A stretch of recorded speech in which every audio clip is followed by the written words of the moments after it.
Bloodraven proved to be a capable hand, but also a master of whispers who rivaled Lady Misery, and there were those who thought that he and his half-sister and paramour, Shiera Seastar, used sorcery to ferret out secrets.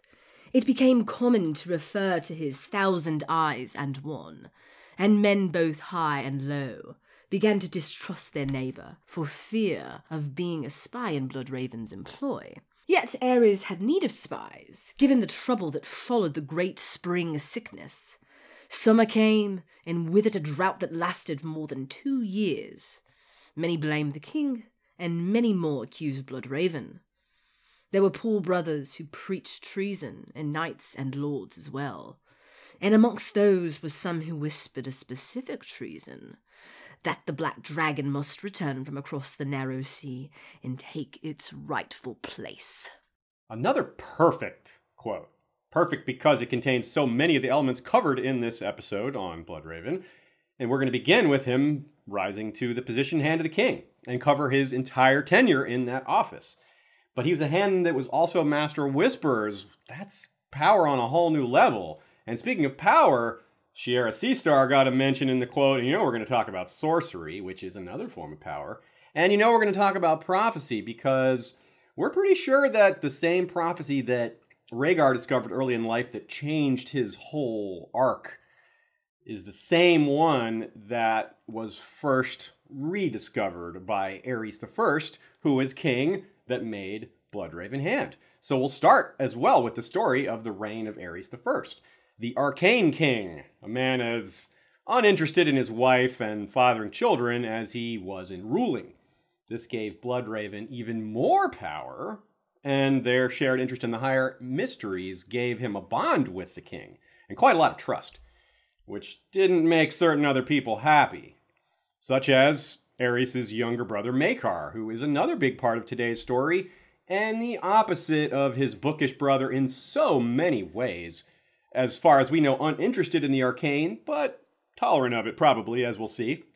And not nearly as fond of Brynden either. But maybe not an enemy either. Nobles and commoners alike whispered many rumors about Bloodraven, and Maekar himself believed in some of those, and played a part in spreading them, in fact. But like it often is with gossip and rumor, the tales grow in the telling, and often cease to be anything resembling truth, if they ever were in the first place. Especially true of tales told about Bloodraven, which of course means something we got used to in the last episode. Bloodraven being blamed for everything. We talked about that a lot. And it's going to happen again in this one. As we always do with our historical dives, we find relationships to A Song of Ice and Fire proper as well. In this episode are parallels to Tywin, Tyrion, Varys, Stannis, Robert Baratheon, the Mad King, even Joffrey, and plenty more. And this episode has rebellions. Of course, the second and third Blackfyre rebellions. We'll be going over from those in a different perspective. And there's also uprisings by the Peakes and the Greyjoys, which may have been related to the Blackfyres in some way. Maybe not, but we'll see. Despite the deaths we covered last episode, early in this era, there were still a lot of living Targaryens and a lot of living Blackfyres. From A Song of Ice and Fire proper, we're used to having very few, so you got to wrap your head around this being a bit different. And by the time we finish this episode and the era that we're covering in it, both of these families will have taken heavy losses, and a lot of the deaths will be, shall we say, premature? Meaning not from natural causes, I mean.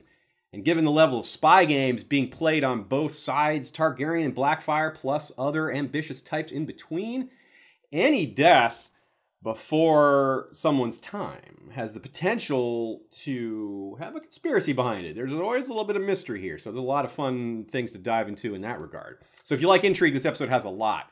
And by the end, we'll give you quite a lot to think about. But even then, the story won't be over, because this episode doesn't cover Bloodraven's whole life. We had a part 1 that covered his early life, and part 3 is going to cover the end of his life. Well, not the end, because he's still alive, but up to that point. The point where he falls from power is where we're going to end this one.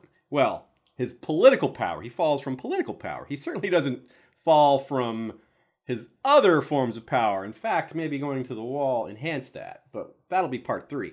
Either way, this is all very exciting, isn't it? Yes, I'm sure you agree. It's time to deliver more Bloodraven-y goodness. So hello, welcome to another episode of History of Westeros podcast. I'm your host, Aziz. I don't often say my name. It's kind of funny. I've been doing this for a long time, and a lot of times I don't say my name, and someone pointed that out, that there was a listener who suggested they didn't even know what my name was, and I'm like, it seems kind of hard to fathom, but I realized that I hardly ever say my name, so, well, I'm Aziz. I want to say some shout outs to our important patrons who make this show possible. We're able to put in a lot of effort and get a lot of people involved very much because of that. It is the most important aspect to our existence. Starting with Jeff Gnarly, the Long Snapper, History of Westeros' first sword. And with great sorrow, I have to announce that Lord Mark of House Joseph, the Snow and Winterfell, writer of Mazlacartho, the white dragon with green scales, horns, wings, and talons, has passed at the age of 38. We had a benefit episode. It's only on YouTube right now because I wanted to have the ad revenue generate so we could give it to charity, to his family, in fact. And so we're gonna keep showing the artwork because we like it and it was really good. And we got a new piece here, as you can see. This is the first time we've shown this piece. He didn't get to see it, unfortunately, but we're still going to keep sending it to his kids. We also have Talanis the Talon, King of Gagassos, rider of Talarius, a red dragon with scales, horns, and talons of midnight black. You can see new artwork here by Luke Fitzsimons. And Jinx of House Lier, Green Queen of the Rainwood, rumored daughter of a woods witch, rider of Irogenia, Sylphic albino dragon with amethyst eyes and opalescent wings. And we do have new art that just did make it in time for her. Here is Irogenia by Sanrixian, looking super blingy. Look at the cool rings on those talons. I think that's a great touch. Speaking of artwork, this episode features art from many people around the fandom, and it's something we've been trying to do a lot more over the past couple years, try to show off as much fan art as possible. If you want your fan art shown in an episode of History of Westeros podcast, hit us up. Good chance we'll use it. Of course, it has to be on topic, but still, we are very open to showing a wide variety of art. We really love fan art. We really love this whole part of the community. It has been nearly 1,000 years since the last Vikings built settlements and carried out raids on the Christian kingdoms of Europe, and still, they continue to fascinate us. From hit TV shows to comic book characters and superheroes, the Vikings and their gods are still very much a part of our world. Join Noah Tetzner as he rediscovers the lost history of the Vikings in his podcast, The History of Vikings. I've listened to The History of Vikings quite a bit.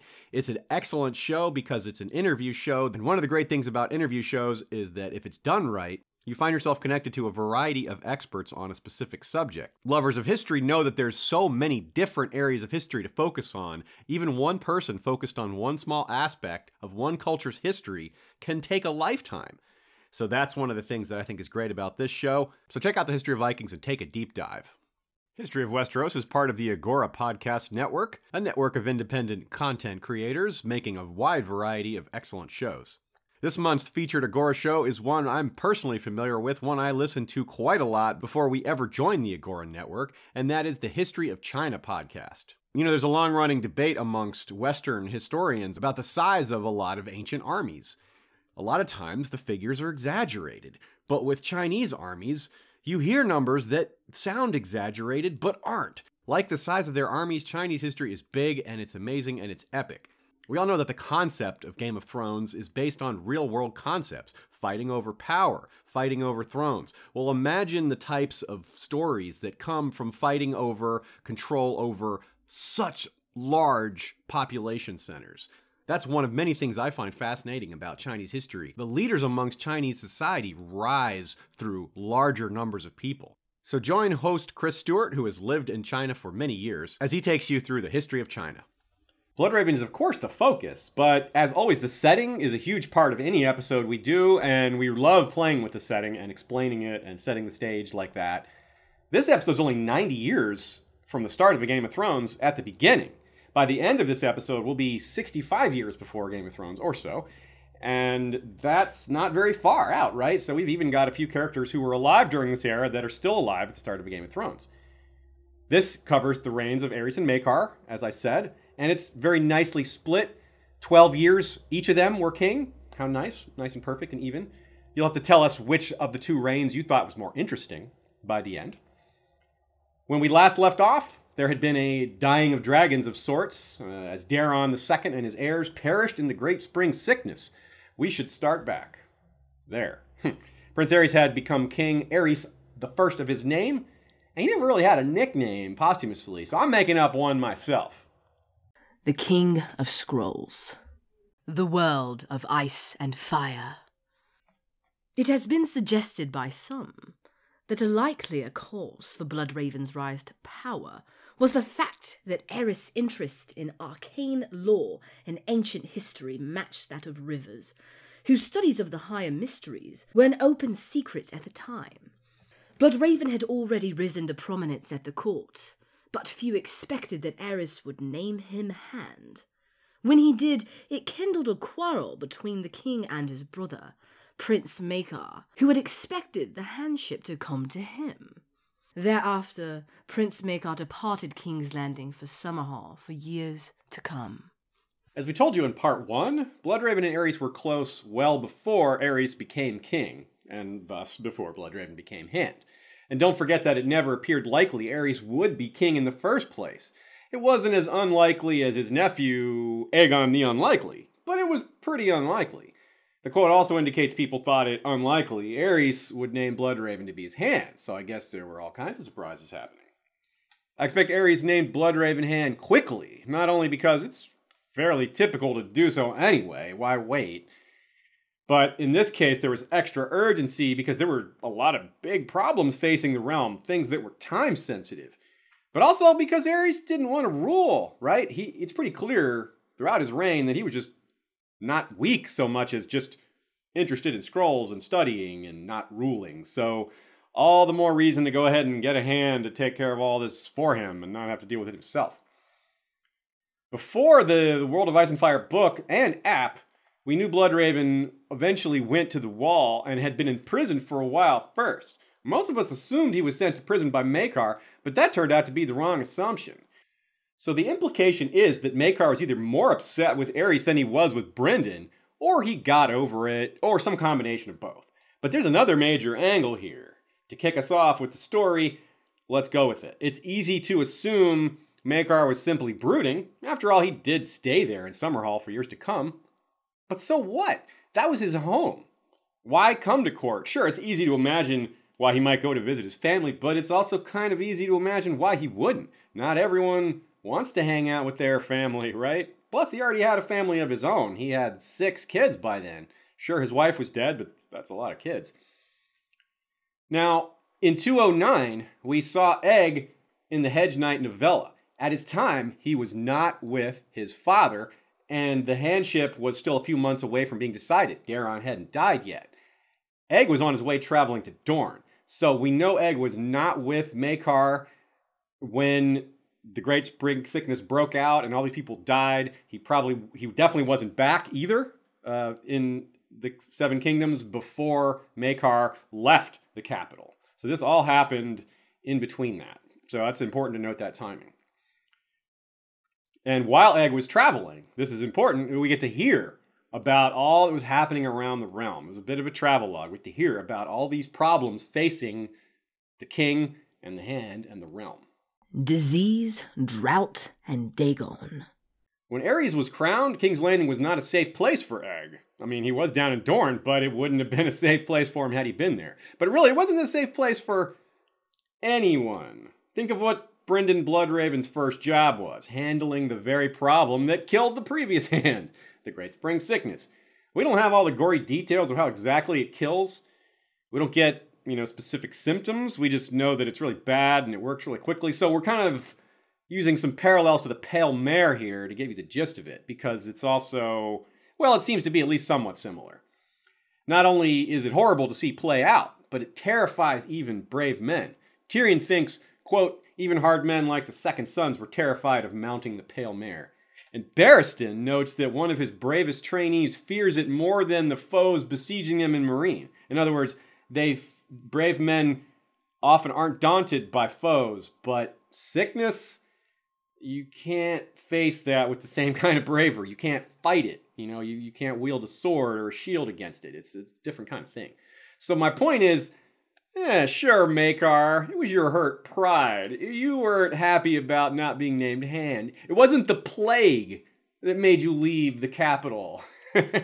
No, I might be exaggerating, but really, it's an interesting point. I'm not saying that if Maekar hadn't been named Hand, he wouldn't have stayed and done his job. I think he probably would have. But it was a really good excuse to leave, considering he wasn't given an important job. He's like, oh, you're not going to make me Hand, huh? I'm so mad. I'm leaving. Yeah. In any case, you can't blame him for getting the hell out of there. I mean, plague, right? Not only was it dangerous, though, but the problems piled up like all those dead bodies that had to be burned. And these new problems created even more dead bodies. Like this. The world of ice and fire. Corpses were piled in the ruins of the dragon pit until they stood 10 feet high. And in the inn, Bloodraven had the pyromancers burn the corpses where they lay. A quarter of the city went up in flames along with them, but there was nothing else to be done. That quote's also kind of like a miniature summary or a microcosm of Bloodraven's career. A lot of tough choices that result in destruction and blame, but there was nothing else to be done. It's tough when massive destruction is preferable, but what else can you do when the alternative is total destruction, you know? Massive destruction is awful, but it's better than total destruction, right? So in this case, a quarter of the city going up in flames is better than the entire population dead of disease, right? Tough but fair. This isn't a moral question like the one Tywin gives Tyrion after the Red Wedding when he asks, isn't it better to kill 10 men at dinner than 10,000 men on the battlefield? Well, first of all, they did kill thousands of men at dinner, and technically, Tywin, in your culture, guest right is supposed to be a huge deal, but setting all that hypocrisy aside, imagine that he wasn't lying. Let's just imagine that in a vacuum, 10 versus 10,000. It's still not a good comparison because these are human decisions. Tywin made a choice. This is a disease. This is a force of nature. There is not really a choice here. Pycelle sides with Robert in saying that murdering Daenerys is kinder than waiting for her son to invade the Seven Kingdoms, right? But Pycelle also mentions the Grey Plague at Old Town during his youth, which happened to come during Maekar's time. And he says the Grey Plague at Old Town was handled well by Lord Hightower, because Lord Hightower wouldn't let anyone leave, and he burned all the ships at anchor so the plague wouldn't spread. It was a good thing. It was something that had to be done, even though it was harsh, and to some people it might have been cruel, but it kept the damage to a minimum. But Lord Hightower was killed by the survivors the day he reopened the gates. Bloodraven went around with an escort before he was Hand, and it was more important now than ever, right? If a lord who isn't hated has that happen to him, I mean, he became hated because of the plague, but he probably wasn't hated beforehand. Bloodraven was hated before he became Hand, before he had to execute these harsh but necessary measures. Humans make the rules, right? They make the laws, but they don't set the natural laws. They don't make the rules of nature. The Red Wedding reminded us that rules can be broken. Human rules can be broken, even sacred and important ones. Nature's rules, well, I guess in Westeros they can be broken by magic.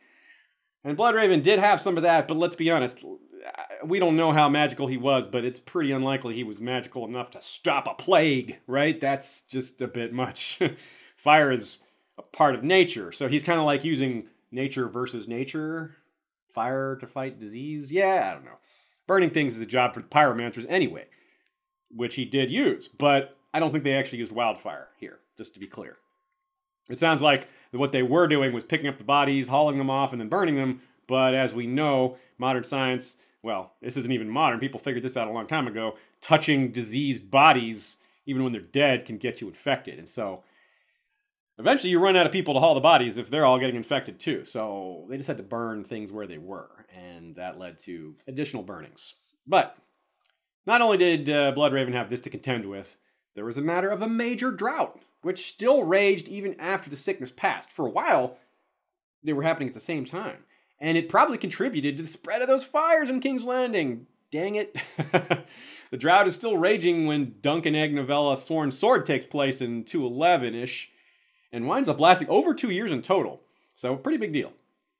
Now, whatever Maekar's reasons for leaving the capital, whether it was pride or the plague or both, others surely fled the sickness without making excuses. They were just like, I'm leaving. And others fled the Drought as well, wherever they lived. That wasn't just King's Landing. But Bloodraven, perhaps foolishly, ordered them to stay put.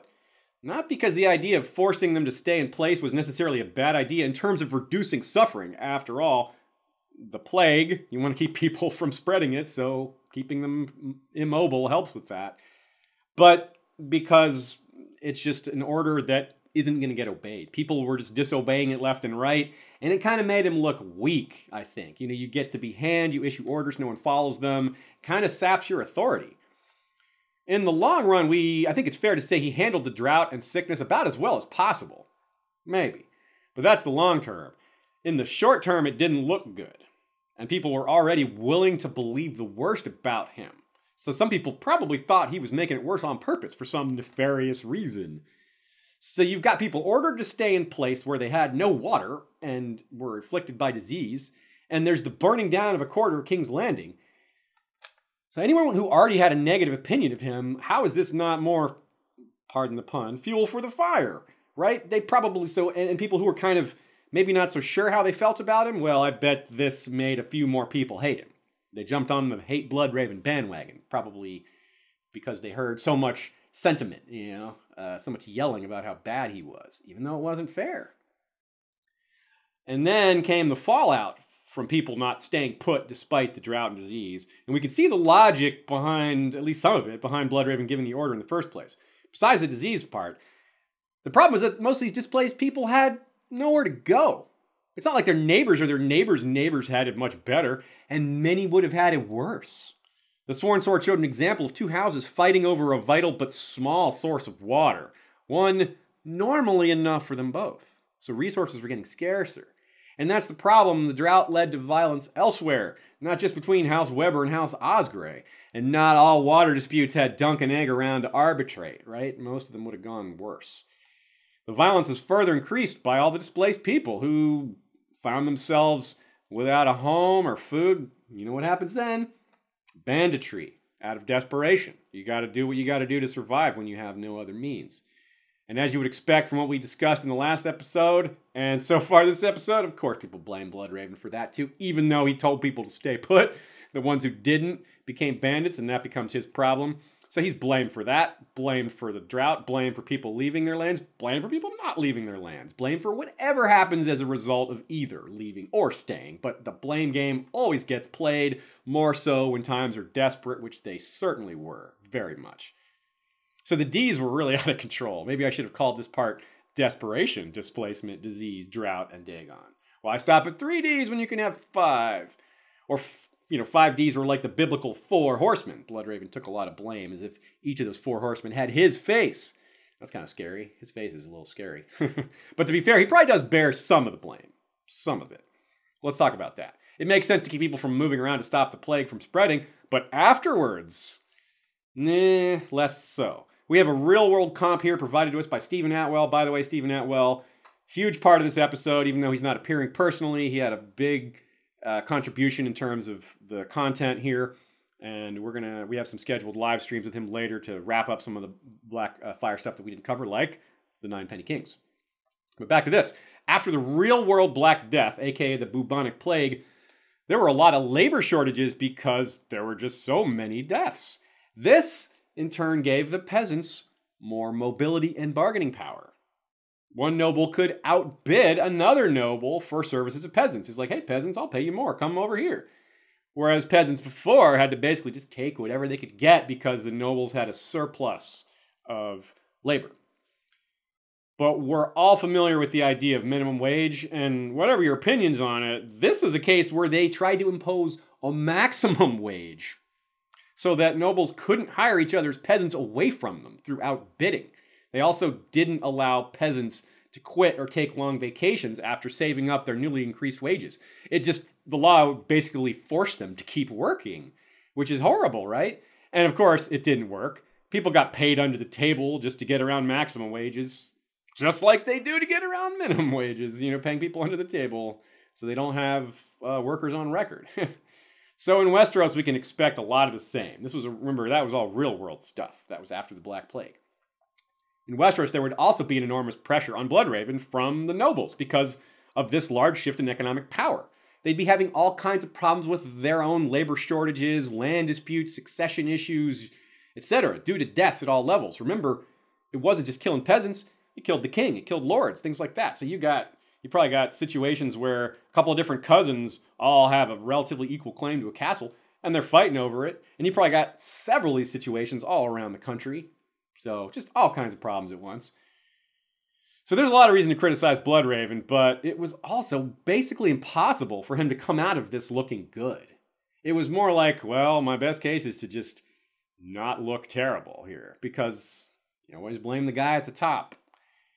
But it's also the pressure on him to impose these bad ideas, these economic sanctions, these keeping people in place. It's possible he didn't want to do that, but he just got so much pressure from the nobles that he had no choice.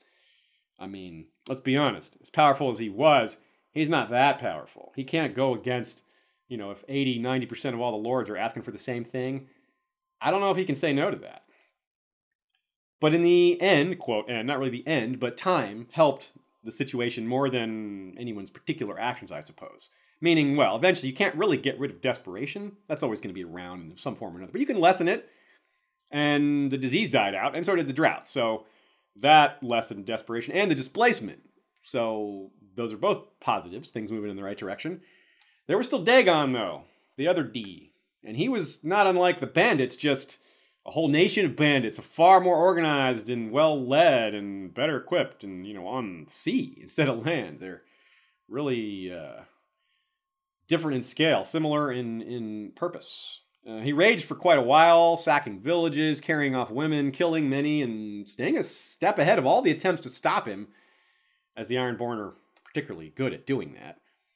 You wonder if Bloodraven saw it coming at all, though, right? He has his spy network, and 1,000 eyes in one, but did he know? I mean, the Iron Islands, you could think that maybe his spy network wasn't quite as strong there. I mean, I gotta think he had some people that were over there, but it's hard to send messages.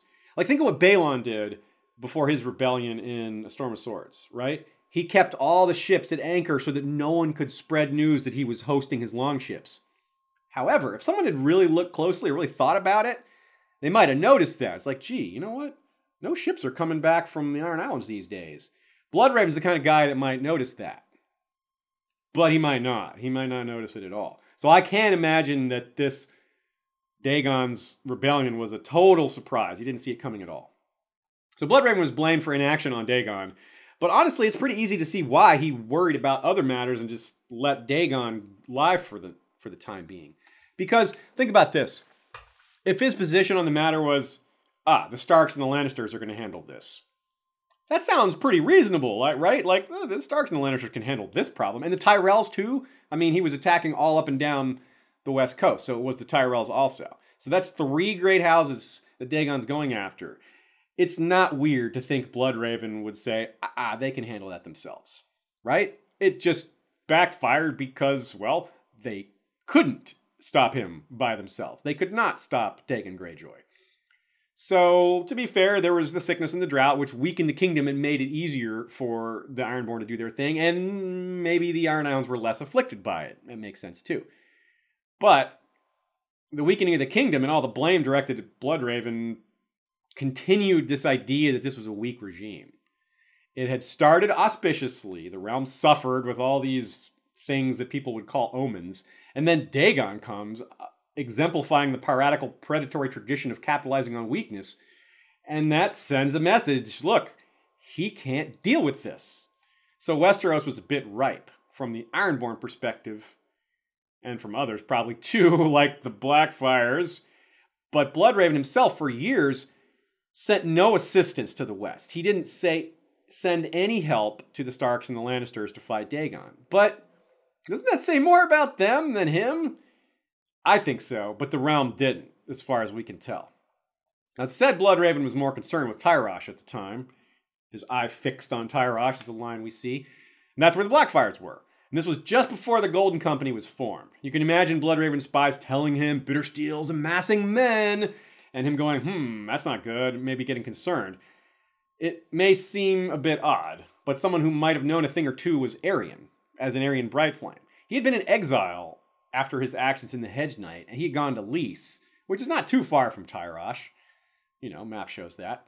The two cities trade with each other quite a bit, and it just so happens that he returned from his exile maybe within a year of all this. We don't have a precise timeline on it. I don't know that Aerion actually brought useful information about the Golden Company or any useful information at all, but returning to the kingdom was important regardless. So, like, his presence is not reassuring, but it's important.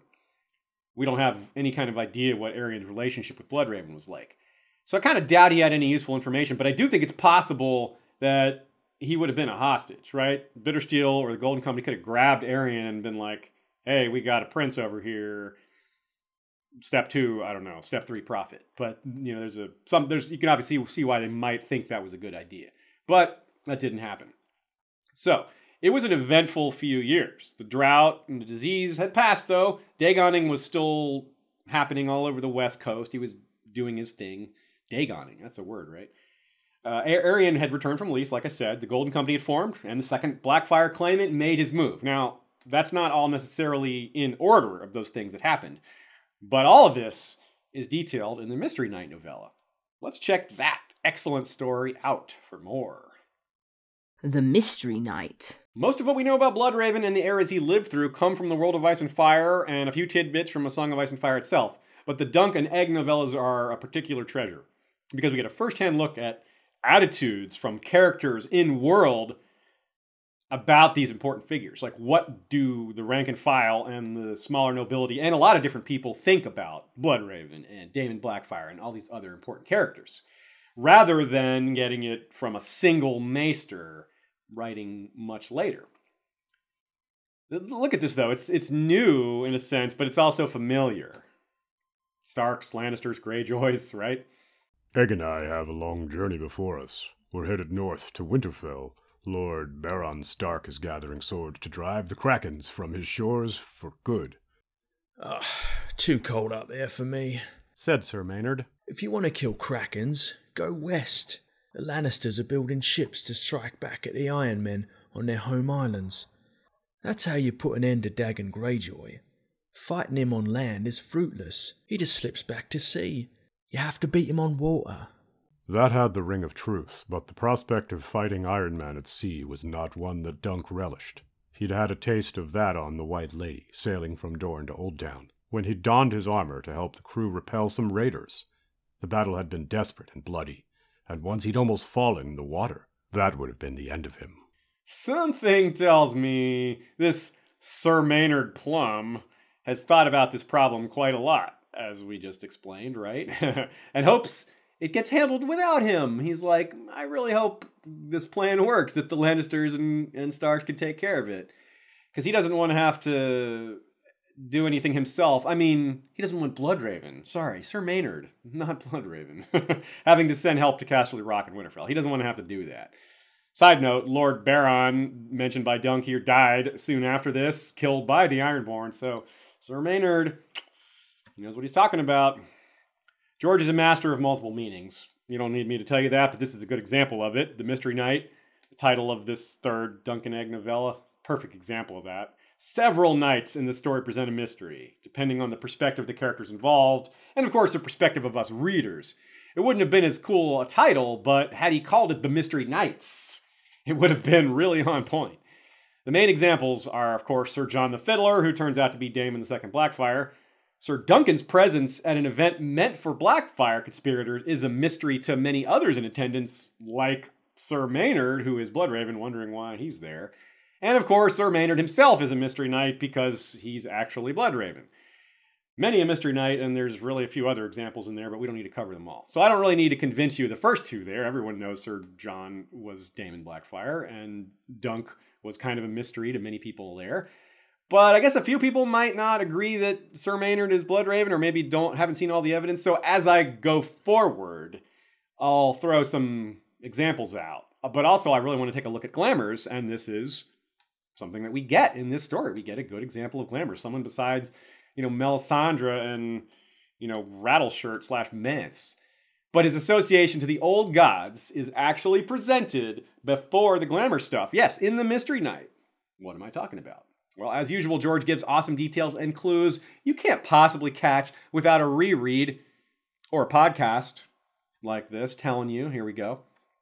Before long, the trees opened up, and they found themselves in what must once have been a weirwood grove.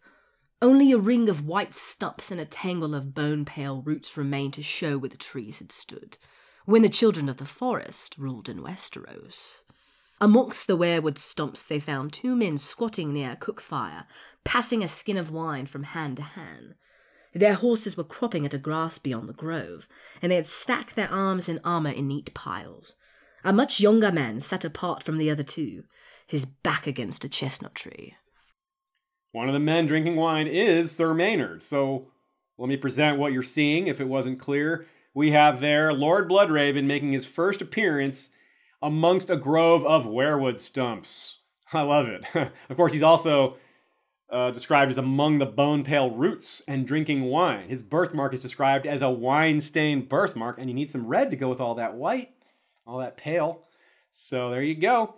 Now, after more drinking, the conversation eventually turns to gossip about the royal family and Aegon the Unworthy's many children. We'd all be bastard sons of old King Aegon if half these tales were true. Oh, and who's to say we're not? Sir Maynard quipped. Ha! Good one, George. Who's to say we're not? Brendan Rivers sneakily admitting that he is one of those bastard sons. He is one of those lost bastards. Which reminds us that there's also the matter of his sense of humor. This is a joke he's making. It's kind of in line with the jokes and sarcasm that Bloodraven makes openly when he appears at the end of the novella. Sir Maynard comes to be very sure that Sir Duncan has no idea what he's gotten himself into. He has no idea that this is a Blackfyre gathering. He takes multiple opportunities to suggest that Sir Duncan should leave. In one case, he says Dunk should go, quote, anywhere. Winterfell, Summerhall, Asheye by the Shadow, while giving no indication he himself is planning to leave, which is a little strange, unless you realize who he really is. He also seems to know exactly who Egg is, something Bloodraven would clearly know, not even because he's a spy master, because that's his family, that's his cousin. And he would know that his cousin is wandering the hedges with some extremely tall hedge knight. And it was widely known that Egg shaved his head before he went out with Dunk. So, a random hedge knight knowing who Egg is would be a Dunk-sized surprise. But Bloodraven recognizing his own cousin, not so much. But the best indication is visual, and it's very telling, and it's worth a look, even if you're already fully convinced. Like I said, we get to look at the glamour angle here, which is really cool. When Lord Cockshaw tries to kill Dunk, Sir Maynard was watching and witnessed Dunk kill him. He offers congratulations, which of course startles him because he didn't know he was there. Dunk whirled. Through the rain, all he could make out was a hooded shape and a single pale white eye. It was only when the man came forward that the shadowed face beneath the cowl took on the familiar features of Sam Maynard Plum. The pale eye no more than the moonstone brooch that pinned his cloak at the shoulder. Not just is this one-eye imagery important and really damn cool, the moonstone brooch is the equivalent of Melisandre's ruby. It's like this gemstone playing a role in glamour parallel. Here we go with Melisandre. Melisandre, a dance with dragons. Melisandre touched the ruby at her neck and spoke a word. The sound echoed queerly from the corners of the room and twisted like a worm inside their ears. The wildling heard one word, the crow another. Neither was the word that left her lips. The ruby on the wildling's wrist darkened, and the wisp of light and shadow around him writhed and faded. So there's a fun little gemstones and glamours parallel, but there's also this, which is very peculiar and very telling if you're on the right track, which I think we are. This close, there was something queer about the cast of Sir Maynard's features. The longer Dunk looked, the less he seemed to see. Cool, isn't it? Right? We're told glamours don't hold up terribly well when given heavy scrutiny, and that seems to be what's happening here, though Dunk doesn't necessarily realizing it. It might be subconscious. Let's think about glamours for a minute in this light. Dunk is bleeding and not even remotely considering the possibility that Maynard could be in disguise as someone else. So it wouldn't necessarily be fair to say that Dunk is being scrutinous here. So how exactly is this glamour not holding up under scrutiny when there's no scrutiny? To be fair, I guess that's not scrutiny. It could just be, a subconscious thing, or it could be that Melisandre in the year 300 is more powerful than Bloodraven is circa 212. Could be that magic didn't work as well then, right? We're told that the Song of Ice and Fire is when magic starts to pick up in intensity and power, right? So that kind of fits. We get to see different versions of the same theme here, though, right? Varys goes around in disguise all the time, too, but he doesn't have pale skin, a missing eye, and a unique birthmark. Ditto Melisandre. She's concealing her age, most likely, or at least something about herself. Mel and Bloodraven need magic to hide their real features. Varys doesn't, but the similarity is still there, that they're hiding who they are. Part of this is because Varys and Bloodraven, even though they're spies who rely on a spy network, they know it's best to see things firsthand with their own well, you know what I mean. Seriously, you've got to be good at what you do to pull that off. And you got to be brave. Going into danger in disguise, you got to have big ball. Okay, so never mind. Both of them use disguises extremely well. Disguising one's look is often not as meaningful as disguising one's intentions, though, right? And the spy game goes way beyond stealing information. It can mean planting information. It can mean stealing important objects like a dragon's egg. But so many other things like sabotage, both the physical kind and that which sows discord among allies, is part of the whole picture as well. Spy game is big, right? There's lots of possibilities. Let's move on. The Black Wedding. After the reveal that Ser Maynard is Bloodraven, a few other things he says become hidden jokes, like this one. Venture a guess, sir. You have 2 eyes. Maybe he's jealous of 2-eyed people. So Bloodraven / Ser Maynard is extremely well filled in on what's happening, who the conspirators are, who's there by accident, etc. All these different things. But how did Bloodraven find out about the tourney in the first place? Okay, that shouldn't be a big deal. It's not really a secret. It was a tournament, right? There's hundreds, probably thousands of people who knew about it. We're not supposed to think that some random hedge knights knew about it and somehow the Master of Whispers didn't. That's pretty doubtful, right? The tournament didn't really rely on secrecy. It was subtle in different ways, though not subtle enough. I mean, it wasn't a good plan for many reasons. We're not trying to sell you on that. The event just raised red flags, right? We'll say black flags.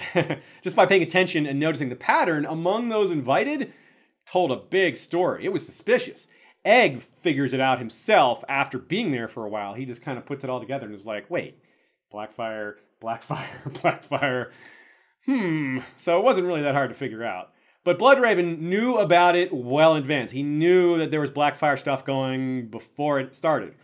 How do we know? Well, he arranged for the dwarfs to steal the dragon egg.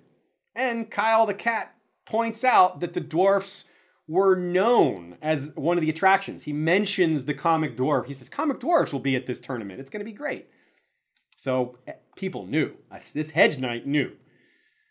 So a burning question for the Black Dragon's cause was getting others to join them. That was a big part of this. They needed to rebel and have some success so that other people would join. They needed to prove that they could get it going. The phrase their idea was to bring in through marriage, but you can only bring in so many allies through marriage, right? You can't have that many marriages to give out. Well, okay.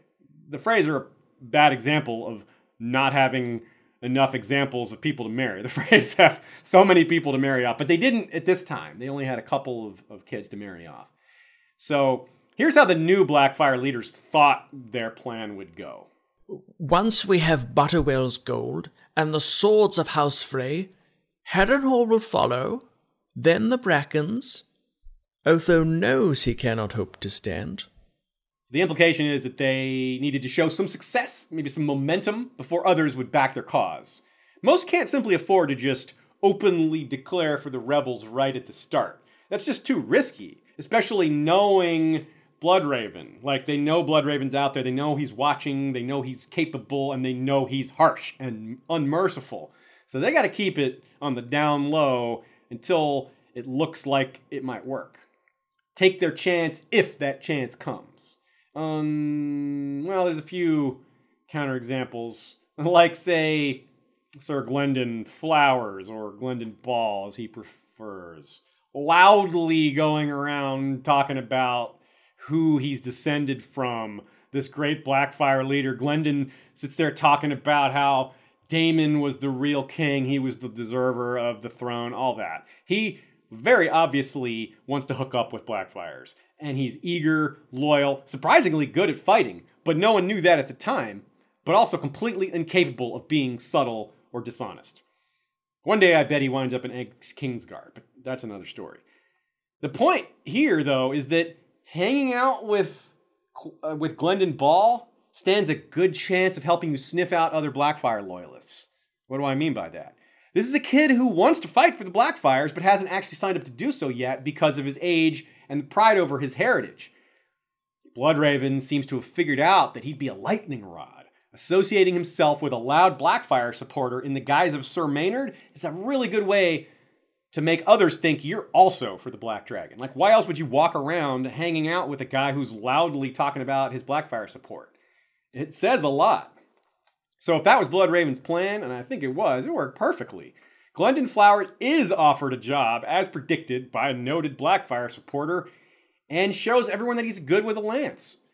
Lord Gorman Peake offers to him a job if he loses on purpose, which is one of the reasons why this plan, this whole scheme was doomed to fail, because you got this idiot running things. Gorman Peake, this was an easy mistake. Not easy as in an easy one to make, but it's easily called a mistake. Clearly a mistake.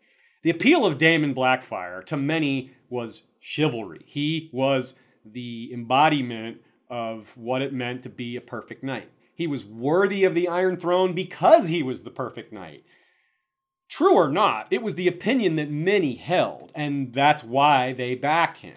And young, idealistic, hot-headed Sir Glendon was certainly one who held that opinion. So asking him to lose on purpose, you just can't ask that of a man who signed up because of chivalry. It just doesn't make sense. Even Bloodraven probably didn't foresee how big a role Sir Glendon would end up having in taking down the Second Blackfyre Rebellion. But I do think it's very likely he took into account Sir Glendon's personality and worked off of it. And he also took into account the kind of man Lord Gorman Peake was. And it's fair to say Lord Bloodraven, a better judge of character than Lord Gorman was. Bold statement, I know. Given that Bloodraven knew so much in advance, and given how quickly his army showed up when needed, the next day, he had the dwarfs prepared in advance as well. It stands to reason there may have been other measures he took as well. Other men on the inside who could give or learn important secrets. Or that he bribed men on the inside to give up secrets. Because the problem with secrets is like what Ariel Hotah tells Ariane. Somebody always tells. Especially when someone's being bribed. With so many people involved, there are plenty of people who could have spilled information to Bloodraven. Plenty. We even have an example very succinctly spelled out for us. One Verwell man-at-arms boasted openly about being a spy for the Hand and was promptly killed for doing that. Shouldn't brag about being a turncloak against a bunch of people with swords standing around you. Another example of someone not being so smart. It would be unsurprising to learn that even Sir Kyle the Cat himself was one of Bloodraven's men. Unwittingly or wittingly, right? Like he could have been a plant, saying the right things, doing the right stuff, just helping expose things. But there's no evidence for that. It's just a suggestion. But I do have a candidate that I'm fairly sold on for pulling an inside job, for playing double agent, or whatever you want to call it. Or maybe a family willing to go down the road and take sides when the opportunity presented itself. And this is a family quite familiar with that. Especially setting people up at weddings. The Red Wedding, big event, but this Black Wedding, as I'm calling it, may have been quite a setup as well. It even had the wrong people playing instruments, apparently. One of Lord Frey's daughters played two hearts that beat as one on the high harp.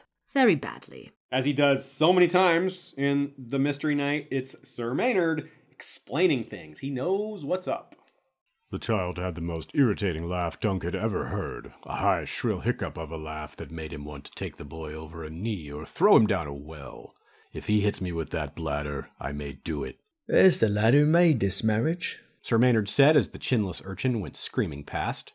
How so? The fiddler held up an empty wine cup, and a passing server filled it. Sir Maynard glanced toward the dais, where the bride was feeding cherries to her husband. His lordship will not be the first to butter that biscuit. His bride was deflowered by a scullion at the Twins, they say. She would creep down to the kitchens to meet him. Alas, one night that little brother of hers crept down after her. When he saw them making the two-backed beast, he let out a shriek, and cooks and guardsmen came running, and found my lady and her potboy coupling on a slab of marble where the cooks roll their dough, both as naked as their name day, and flowered from head to heel. The irritating chinless child, of course, is none other than the Walder Frey here, is only about 6 years old, making 2 characters in the Mystery Knight, still alive after 88 years, and 5 Song of Ice and Fire books. Bloodraven is well known for his harsh punishments, right? Something that will backfire on him later, but it also sets the bar. So whenever he's lenient, it looks suspicious. Nearby, Lord Frey was seated in a camp chair, with a cup of wine to hand, and his hideous little heir squirming in his lap. Lord Butterwell was there as well, on his knees, pale-faced and shaking. So both families are caught in the act, Butterwell and Frey, but one is groveling on his knees while the other is sitting drinking wine with his son in his lap. That's a little strange. He's then told he'd be dealt with later and dismissed. It really feels like the Freys set up the Blackfyres here, or at least went down the road expecting to do one or the other, to either go along with the rebellion if it went well, or to spill the beans if it didn't. They wanted an out. They arranged the marriage on this pretense of alliance, with that story about the daughter sleeping with the potboy is a great part of the cover story, which may or may not have actually happened. It probably did, but it works great as a story either way. Meanwhile, Bloodraven is told all this, if this theory is correct anyway. And you can see how it's similar to Walder's Red Wedding so much later. He may have even gotten the idea from his father, hearing, hey, a wedding is a great place to set something up. Setting up the groom and his family with a marriage alliance while actually working with the hand of the king to lure a rebel faction into a trap? Pretty good parallel.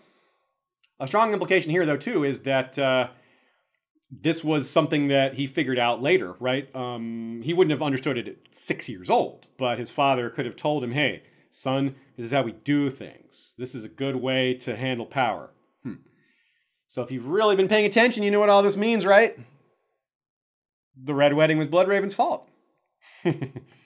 No, not really.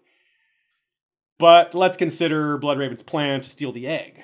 That's another cool part of this. If he knows he's going to surround the castle and capture everyone, which he did, he knew about everything ahead of time, why steal the egg? Why not just capture everybody, then just collect the egg afterwards? Okay, well, that might have worked, but stealing the egg has another benefit to it. It sows division among the conspirators. They think they're gathering allies to launch a rebellion, and then the egg goes missing. And all of a sudden, all the conspirators don't know who did it, and that sows distrust among all of them. How are they supposed to trust this group of people that came to support their rebellion, and one of them is clearly working against them, and they don't know who? Which of them is it? Who did that? That's exactly why the conspirators pinned the whole thing on Sir Glendon. Because if it's just some random hedge knight who stole the egg, then all the conspirators can just relax and make, oh, it wasn't one of the noble houses working against us. It really drops their level of paranoia down. It's just some random kid and not, part of some big conspiracy. So that's a lot easier to swallow. Were it not for the fact that Bloodraven had informants among the conspirators, Daemon the Younger could have launched a troubling rebellion from within the heart of the Riverlands. But even before the tourney had concluded, the Hand turned up outside White Walls with a host of his own, and the second Blackfyre rebellion ended before it could truly be said to have begun.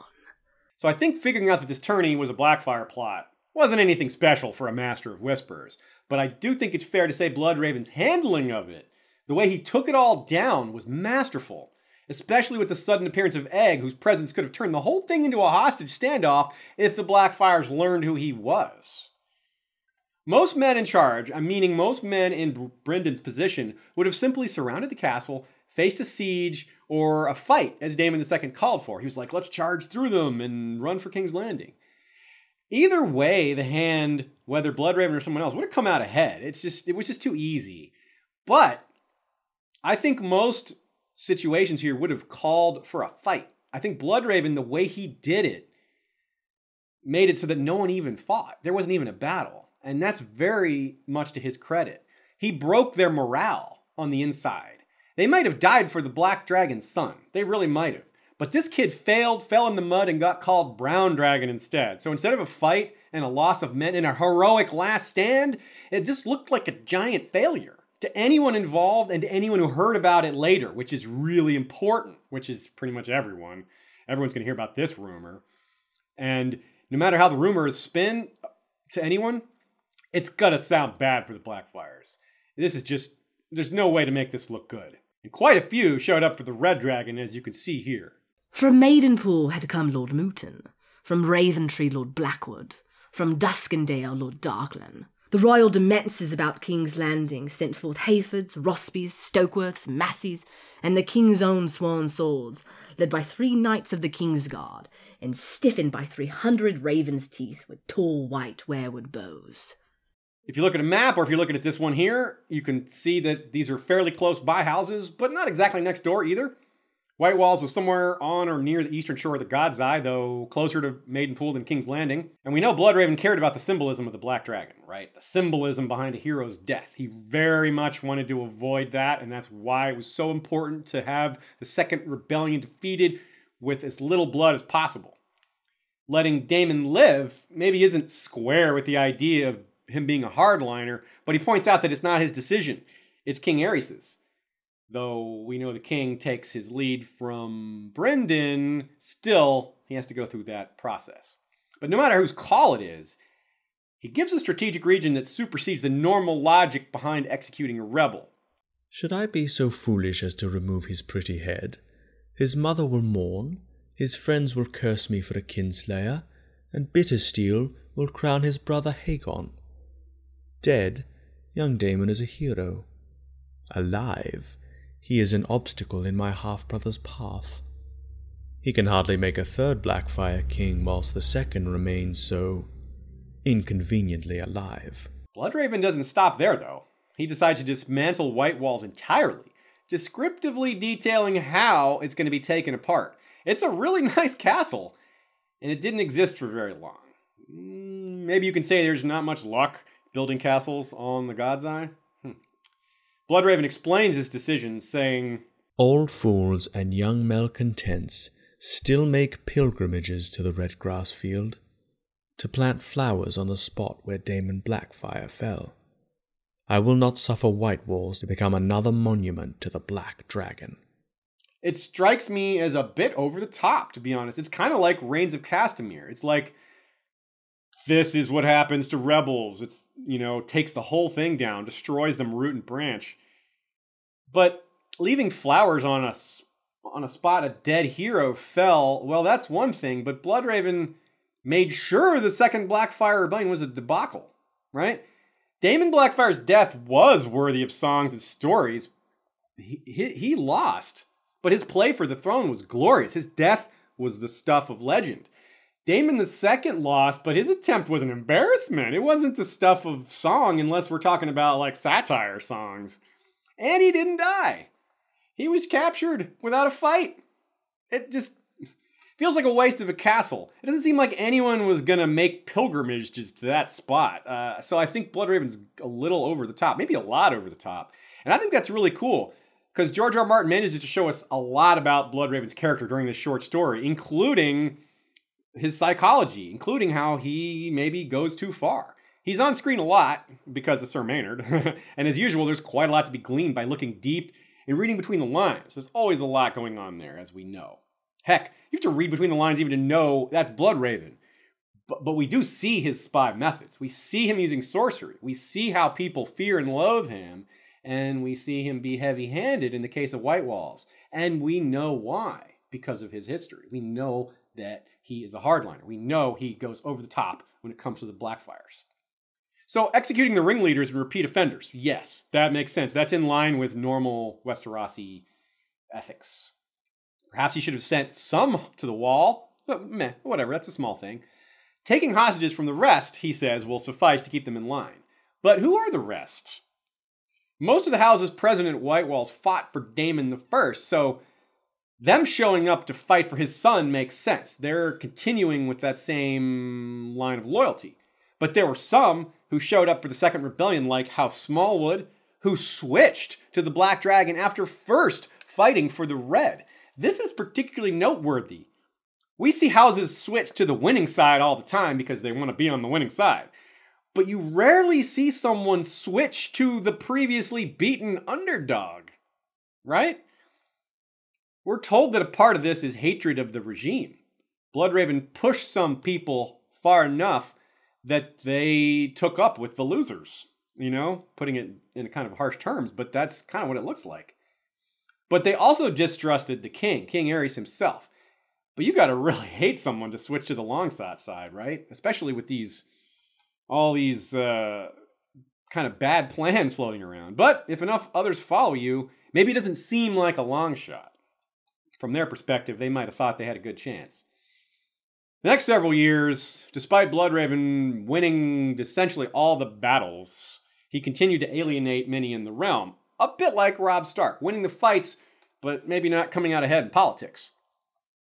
But the difference here, well, there's a lot of differences here, but one important one is that Robb was loved and didn't really rule. He never had a administration. He was in the field until he died. So he never had a kingdom to manage because his kingdom was never fully forged. And it wasn't just the prejudice with regards to Bryndon's bastardy and his looks and his mark as a kinslayer and his interest in sorcery, though clearly none of that helped. He was just not good at making or keeping friends. A lot more rule through fear than respect or love. This is where he is like Tywin, quite a bit. He's also like Tywin in that he was seen as the real man in charge, despite a king, in both cases named Aerys, as it turns out, wearing the crown. At the start of the series, Robert Baratheon half jokes about how he's surrounded by lions. His in-laws are everywhere. Of course, he's even more surrounded by them than he thinks because his own kids are full lion, not half lion.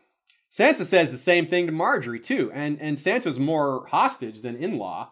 So whoever these new Blackfyre loyalist hostages that were taken after the failure of the Second Rebellion and sent to the Red Keep, they'd be quite a lot like Sansa, especially the girls, especially because they'd be married off, or they'd be not unlikely to be married off to loyal families, right? Your family fought for the Black Dragon, you're a daughter of that house, you become a hostage and you get married to a dragon of loyalty, or a family that followed the Red Dragon in any case. So they'd have felt a lot like Sansa, surrounded by enemies and forced to marry a family that's against their own. So, but it wasn't a pride of lions in this case. It was a conspiracy of ravens. No, really, that's the real term for a group of ravens. Either an unkindness of ravens or a conspiracy of ravens. Fits right in with a murder of crows. Or, no really, a watch of nightingales. Night's Watch aren't crows, they're nightingales, clearly. But I guess Elfin Nightingale Killer doesn't have the same ring to it. Ravens in the Red Keep. The Sworn Sword. Make no mistake, 'tis Lord Rivers who rules us, with his spells and spies. There is no one to oppose him. Prince Maekar sulks at Harrenhal, nursing his grievances against his royal brother. Prince Rhaegal is as meek as he is mad, and his children are, well, children. Friends and favourites of Lord Rivers fill every office. The lords of the small council lick his hand, and this new Grand Maester is as steeped in sorcery as he is. The Red Keep is garrisoned by ravens' teeth, and no man sees the king without his leave. This is the excellently named Septon Sefton. In the book, it's said unfortunately named, but I think it's excellent. And Septon Sefton is probably exaggerating a bit here, but most of what he's saying we can see corroborated elsewhere, just maybe taken down a notch. It looked like Bloodraven had taken over, and he basically had, but it doesn't look like ambition. It doesn't look like pushing the king out of the way. It looks like common sense. This isn't another parallel to Tywin, who ran things but wasn't really calling the shots, Tywin and Aerys II went back and forth on a number of things. Aerys II undermined his hand. Aerys I, though, this is a king who just didn't care about ruling, not one who was pushed out of the way or manipulated into submission or threatened. Aerys II had pride. He wanted to be seen as the man in charge, but Tywin was just so good that it undermined that. Aerys I, not so much. The way it sounds to us, Aerys just preferred Bloodraven to do it all. Pride didn't matter to him at all. He just wanted it done. Leave me alone. Just imagine Robert jokingly, but not jokingly, saying he just wanted to drink and screw until he died and wanted Ned to rule while he did all that. This is the same. But instead of wine and girls, it's books and prophecies. Aerys I comes off as a bit weak, but I'm not so sure. I think it's more like Robert. Robert wasn't a pushover when he cared about something. It's just that he didn't care about hardly anything, right? And even Ned wasn't able to make him care. Even his best friend couldn't get him to care about things that Ned and most humans would think are important. So I think that's what we have with Aerys I. It's easy from the outside for us readers or for Westeros to see something sinister, like, oh, we never see the king. Oh, Bloodraven makes all the decisions. Oh, Bloodraven took over. But he wasn't calling the shots because he wanted to rule through a puppet king. He called the shots because it was his job. Part of the reason I say this is because Maekar, who supposedly sulked at Summerhall, who didn't really like Bloodraven all that much, kept Bloodraven in his hand. Is it credible that a proud warrior king like Maekar would allow Bloodraven to be hand if said hand had usurped his brother's authority? I think Maekar knew his brother better than that. I think Maekar knew Aerys cared nothing for anything besides books and scrolls and figured, well, this is just how it turned out because my brother only cares about books. I think Maekar knew that it was just that simple. It didn't bother him. How bad could it be, you know? Some might say, well, what if Bloodraven was so entrenched and threatening that Maekar was afraid to remove him for fear of reprisal, like maybe he'd assassinate his kids or something? Well, there was no reprisal when newly made King Aegon the Unlikely imprisoned Bloodraven much later, and Egg was no Maekar. He wasn't, a powerful warrior king. Besides, Maekar just doesn't strike me as someone that could be threatened like that. We've long compared him to Stannis, and imagine how Stannis would deal with being threatened like that. I don't think it would work. I think Stannis would stand up to it. I think Maekar would too. So I don't think Bloodraven stole any power. He was given a lot, and he used it. But he didn't try to take more, and he didn't seem to enrich himself or empower himself any more than to do his job. But he was harsh. Of all the reasons people hated him, a lot of those reasons were kind of unfair, but some of the complaints, especially these ones, had merit. The Sworn Sword. Uncle Baelor said that clemency was best when dealing with an honourable foe. If a defeated man believes he will be pardoned, he may lay down his sword and bend the knee. Elsewise, he will fight on to the death and slay more loyal men and innocents. But Lord Bloodraven said, when you pardon rebels, you only plant the seed of the next rebellion. Uncle Baelor is Baelor Breakspear. And it's interesting to compare what major figures think of this situation. Quote, how to deal with defeated enemies is obviously a recurring question throughout the history of Westeros and in the real world. Here we have a case where Tywin agrees with Uncle Baelor, while Bloodraven agrees with Joffrey. When your enemies defy you, you must serve them steel and fire. When they go to their knees, however, you must help them back to their feet. Elsewise, no man will ever bend the knee to you. Tyrion 6, A Storm of Swords. Tywin and Baelor Breakspear have the right of it, if you ask me. Bloodraven isn't perfect, and that's really important because a lot of people ascribe him figuring out everything, and everything that happens in his life goes according to his plan. I think this is proof that he's imperfect and goes too far. Well, not proof, but evidence. And this comparison isn't just a gotcha moment. Haha, Bloodraven is like Joffrey. But it's to show that his behavior is hinting at something else. He's hated Bittersteel since he was a kid. And Bittersteel came to be the biggest part of the Blackfyres. The hate he learned as a child never seemed to have gone away. In fact, it probably grew over time even. Joffrey's unreasonable. He's petulant. Bloodraven isn't, but maybe he is when it comes to the Blackfyres. I mean, when you're harsher than Tywin Lannister, the Reigns of Castamere guy, the break their knees with hammers so their begging will be a lesson to others guy, when you're harsher than him, You might be too harsh. Anyway, I just think it's awesome that deep within all this backstory, all this nuance exists. We can find this psychological stuff. We can find the underpinnings for Bloodraven acting like the way he is. We don't need it. It would be perfectly fine if George was like, hey, this was a hardliner guy. Okay, those exist in real life all the time. We wouldn't need that to explain to us. We wouldn't need to be like, gosh, why is this guy a hardliner? We would just accept that at face value, but he does give us that. He does give us the reason behind it all, and that's great. He goes the extra mile, and it works, and it fleshes out the characters even more, and that's awesome, because that's what he does, because he's the best. The quote we started with this section illustrates it all well. We're getting history and information from Sir Eustace, yes, but we're also getting his hate for Bloodraven. It's palpable. It's a passage rich with information and characterization. Sir Eustace points out that Raven's teeth are all over the Red Keep, but that's not strange. It's presented as strange, but it's not. It's not unusual to see house guards and sworn swords around to augment manpower. The King's Guard's never enough. It's only 7 guys. Ned brought his men to the Red Keep when he was Hand, so did the Lannisters. Tyrion brought wildlings. So I have a feeling that the Red Keep having lots of the Hand's private army around is not really as big a deal as Sir Eustace is making it out to be. Especially when you have a king that doesn't care. Aerys' attitude towards the Raven's teeth all over the Red Keep was probably along the lines of, meh. Aerys II was paranoid. He would not have liked that. He only let the King's Guard have swords around him. He wouldn't even let someone with a razor come near him. But Aerys I was not. He was not mad. They share a name, but not a lot else.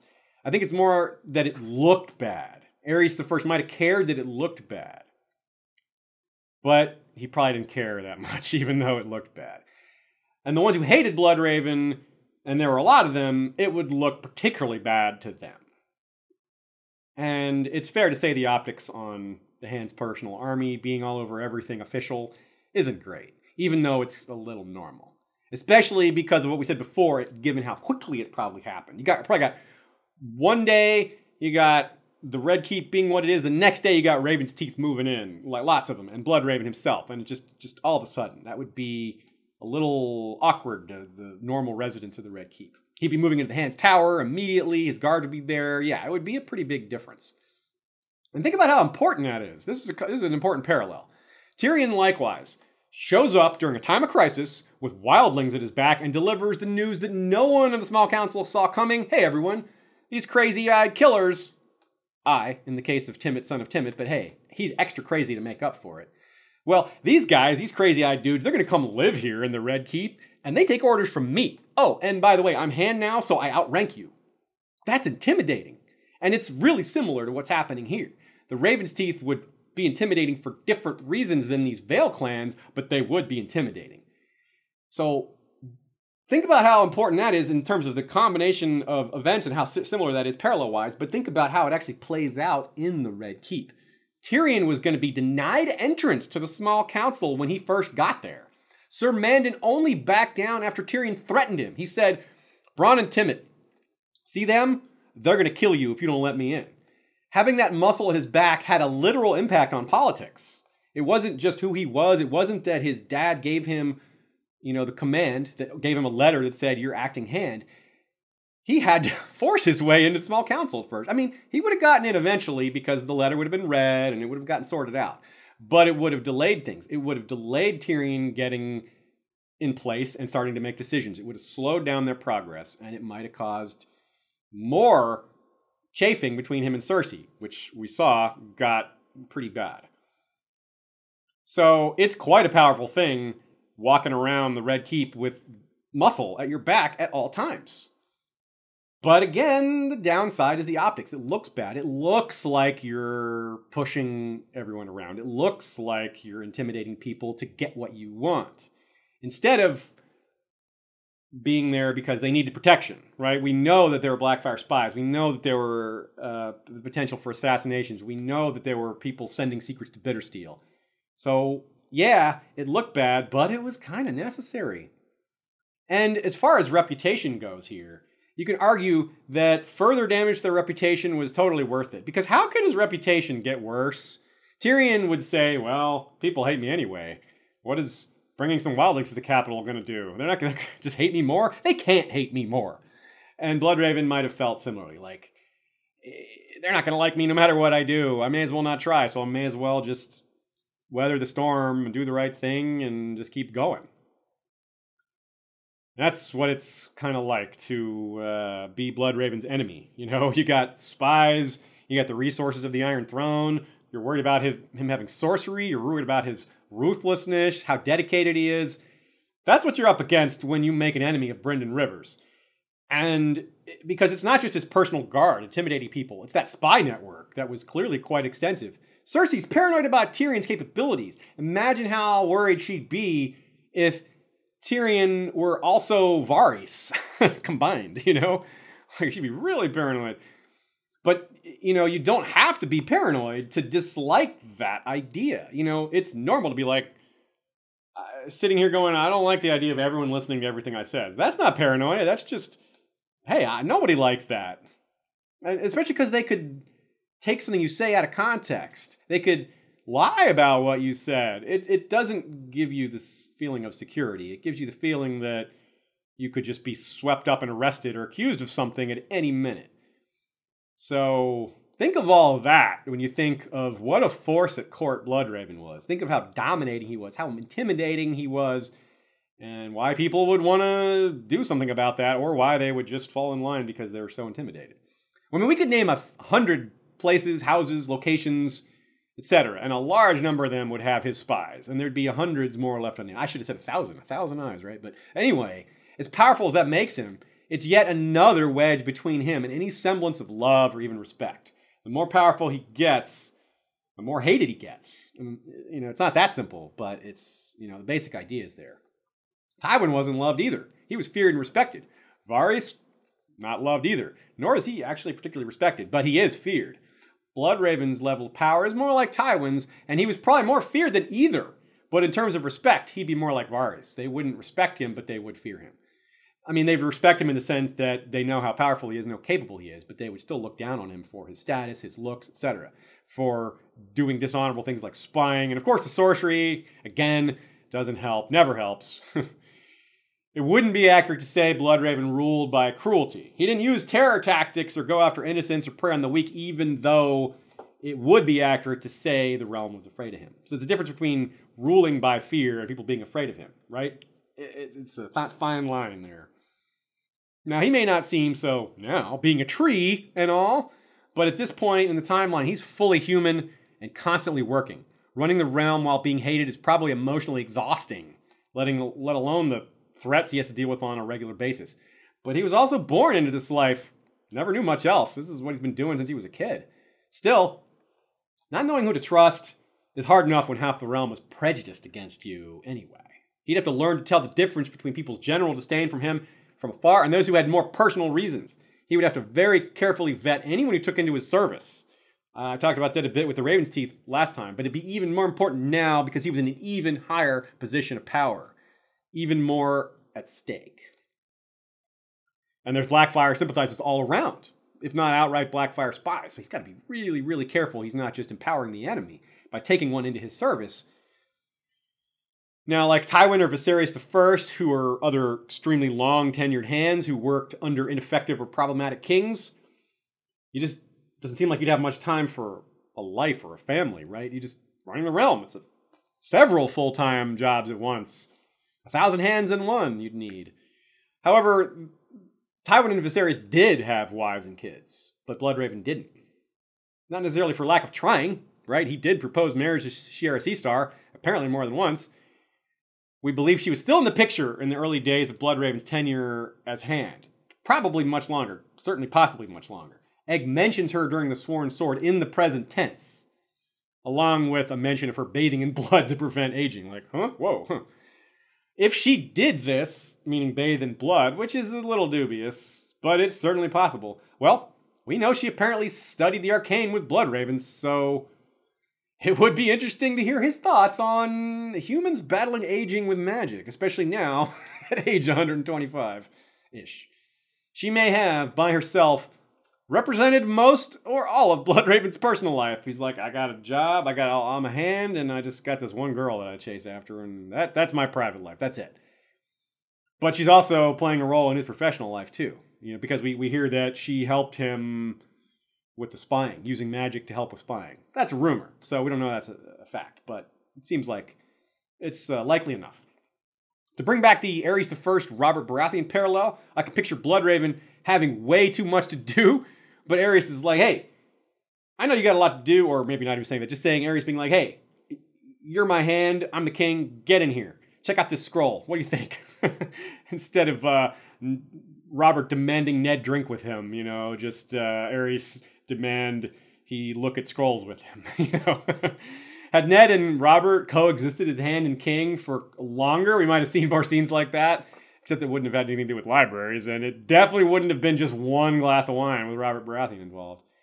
In this quote here, read by Camille Stoner, Bloodraven is about 37 years old, and Dunk had last seen him when he was around 29-ish. And maybe what you're seeing here is the stress of office. The Mystery Knight.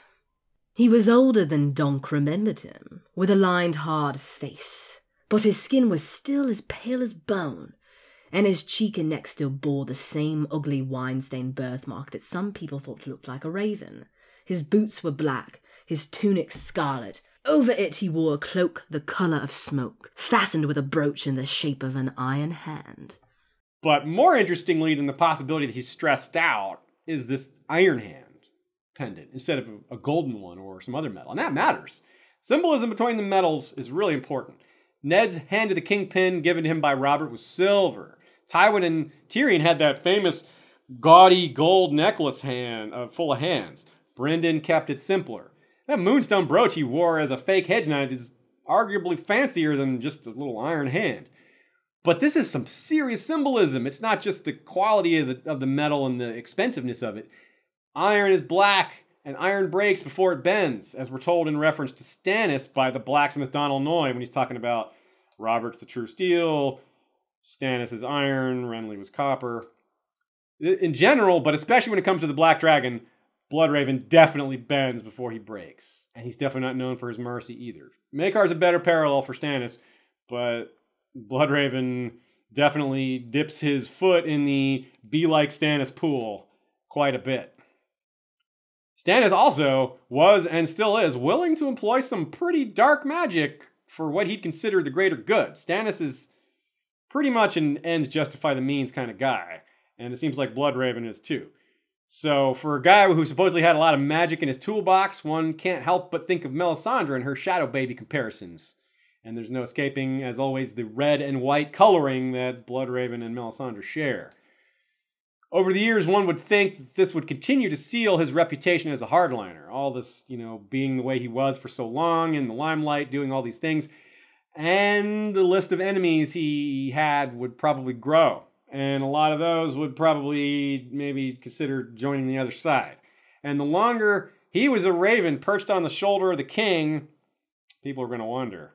Especially as the Targaryen family just kept on shrinking. And the court itself got deeper into the arcane. The prince that was premised. Aerys and Maekar dominate the narrative of Bloodraven, being the two kings during his tenure as hand, but the rest of the royal family played an important role as well. Prince Aegon, of course, is a big standout, but there's also Prince Aemon, that's Maester Aemon, Aerion Brightflame, Daeron the Drunkard, Princesses Rhae and Daella. But beyond them, the most important at the time would be Aerys' heirs. That's hard to say. And Aerys' heirs were his brother Rhaegal, then his brother's kids, Aelor, Aelora, and Daenora. Prince Maekar eventually succeeded Aerys, so that means all these people in between had to die. Plus, even though Aerys showed no interest in sleeping with his wife, well, there had to be a chance he would have a kid on his own. He didn't, but they didn't know that at the time. So it really didn't appear that Maekar would ever be king. In fact, that's a big part of why Egg was called Aegon the Unlikely, because he's a fourth son of a fourth son. Maekar is the fourth son that he's the fourth son of. Yeah, there you go. The third son, again, is this Prince Rhaegal, and those kids of his, Aelor, Aelora, and Daenora. Again. They probably lived at Dragonstone, the traditional seat for the heir, while Maekar definitely lived at Summerhall. it's possible Rhaegal lived at the Red Keep. We do hear that he was mad, meek, and sickly. He's the one that ran around naked through the halls of the Red Keep, which is why we think he may have been at the Red Keep and not Dragonstone.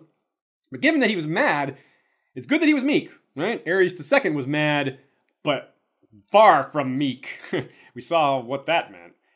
Bloodraven would have had a lot harder time managing such a man like Tywin did, and Tywin had a lot of troubles with that. For about 6 years, this mad, meek, and sickly Prince Rhaegal was heir to the throne, and many may have feared Bloodraven ruling the realm through him, which he was already doing through Aerys, but many might have thought that would have been worse. Still, it's doubtful many would want him to be king, even Bloodraven himself. Why would anyone want a mad king, really? There's only a few people who would want that. Well, the Blackfyres might, because if there's a weak king on the throne, that might be a good excuse for them to invade and say, hey, look at us, we're a better alternative.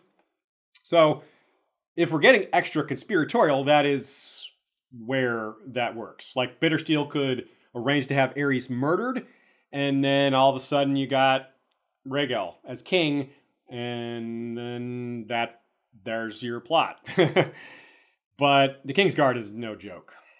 It's no easy thing to kill a king. You can maybe, we've seen examples of the extended family of a king being killed or kidnapped, but the king himself is a hard target. And the Kingsguard in this era was probably Bloodraven tested and approved, which means a lot of scrutiny on the family, their history, any possible Blackfyre loyalties. Major background checks, in other words, for sure. And we hear nothing as far as attempts on Aerys' life, so he either did a good job protecting him. Maybe it was easy. Dude spends all day in the library, just block off access to the library, you're good. But Aerys' heir just kept on changing. And if we're continuing to wonder about princes getting murdered, can't help but notice the method of Rhaegal's death himself. Choking to death on a lamprey pie at a feast. Choking at a pie on a feast. That just sends up alarm bells, doesn't it? I mean, we all know pie, feast, purple wedding. Yeah, you can't not think of that, right?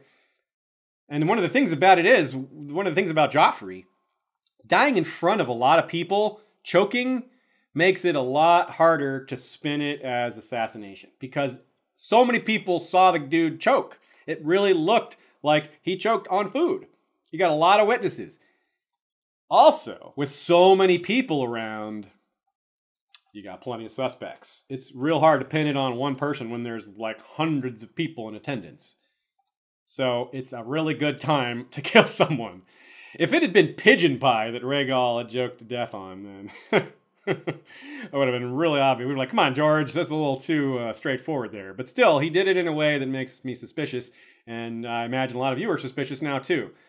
So if you think Bloodraven might do the deed himself, well, it would at least take away the incentive to kill Aerys. It would ensure a mad king didn't sit the throne, right? Meaning, if Bloodraven kills Rhaegal on his own, then Bittersteel won't have any reason to kill Aerys. Because if Bittersteel wants Rhaegal on the throne, well, if Rhaegal's dead, then that can't happen. So, Rhaegal dies around the year 215. So that makes his son Aelor heir to Aerys instead. And he was heir for about 2 years, Prince of Dragonstone. Now this is one of the weirder Targaryen deaths that somehow simultaneously sounds very suspicious, but almost too suspicious to be part of some murder plot. We're told he was slain in a grotesque mishap by the hand of his own twin sister and wife Aelora under circumstances that left her mad with grief. What? Well, if we're trying to pin this on Bloodraven, which I'm not, but if we want to explore the possibility, sorcery? Making her do something she wouldn't normally do, and, like a weird form of skin changing? I don't know, it just... Probably not, but I'll put it on the table anyway. Not to be outdone by her twin brother, Aelora also died under really odd circumstances. Quote, sadly, Aelora eventually took her own life after being attacked at a masked ball by 3 men known to history as the Rat, the Hawk, and the Pig. It says she took her own life, but who the heck are the Rat, the Hawk, and the Pig? Must be a reference to their masks. This was a masked ball, right? But mysterious, no matter any way you spell it. There's not much detail here. They reappear, though, some 3 decades later in a rebellion during Egg's reign, but the World of Ice and Fire doesn't unmask them, despite their defeat. It's hard to guess that they might be Blackfyre supporters because the rebellion so many years later has no apparent connection to the Blackfyres either, but we can't rule it out. It may have been connected somehow. In addition to the ever-shifting succession, there was another royal-blooded figure at court, one whom Bloodraven had captured a while back, right, Daemon II, don't forget about him, about whom we're told, as for Daemon, he lived on for several more years, a hostage in the Red Keep. Turns out Daemon II's dreams were about a lot of things that weren't him, but he kept seeing himself in the middle of it all anyway. He just got his dreams wrong. We've seen that happen plenty of times. Still, even though he interpreted his dreams poorly, there's no doubt that he had legitimate magical abilities. And did he continue to have these dreams while he was a royal prisoner? Probably, right? Why wouldn't he? And he wasn't alone. Daeron the Drunkard also had dragon dreams, and even though he probably lived at Summerhall with his father, how interesting that there were two dragon dreamers alive at this time, relatively close together.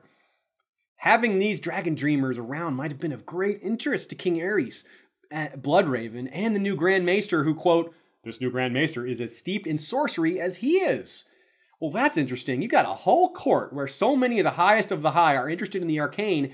They got these two dragon dreamers on hand. That's a lot of stuff. And you got Shiera Seastar, too. The two dreamers seem to be impacted so very differently. This is why it may have drawn their interest, other than the fact that, hey, magic, that's really interesting. Dragon dreams, what's up with that? Daeron suffered and was tortured by his dreams. He took to alcohol to drive it away. But Daemon was exhilarating by his dreams. He thought that it was portending great success for him, promising power and, winning. Well, two extremes on the opposite ends, but both were misinterpreting a lot of what they saw in their dreams. And a similar end point for both of them. The dreams ruined them both. What did Bloodraven and Aerys the rest make of that disparity, though? They would be sitting there going, well, this dreamer, it's messing him up. This dreamer, it led him to ruin, but he thought it was good. And you really wonder what kind of dreams Daemon II was having now that he was disabused of notion that, he was, on his way to destiny. Maybe he still had the idea that he was going to be broken out of jail and take the throne some other way. Maybe he still had optimism. Who knows? If we go back to Aegon the Unworthy, we have a court of sycophants and those playing and paying for favors, a pay-for-play administration, if there ever was one. Daeron II had a court of maesters, singers, and Dornish. Aerys I was all about magic. This is a really cool court. It's probably my favorite of all the different courts. So it's no wonder what this group accomplished. And what I mean by that is, make no mistake, the rediscoveries and overall work done by this court is probably, almost certainly I'll say, what led to Rhaegar's arc. So maybe that's not something for them to be proud of, because Rhaegar, kind of did some stupid stuff. But it's super interesting. This is the group, to be clear, who rediscovered the prince that was promised prophecy. The Mystery Knight. Someday the dragons will return. My brother Daeron's dreamed of it, and King Aerys read it in a prophecy.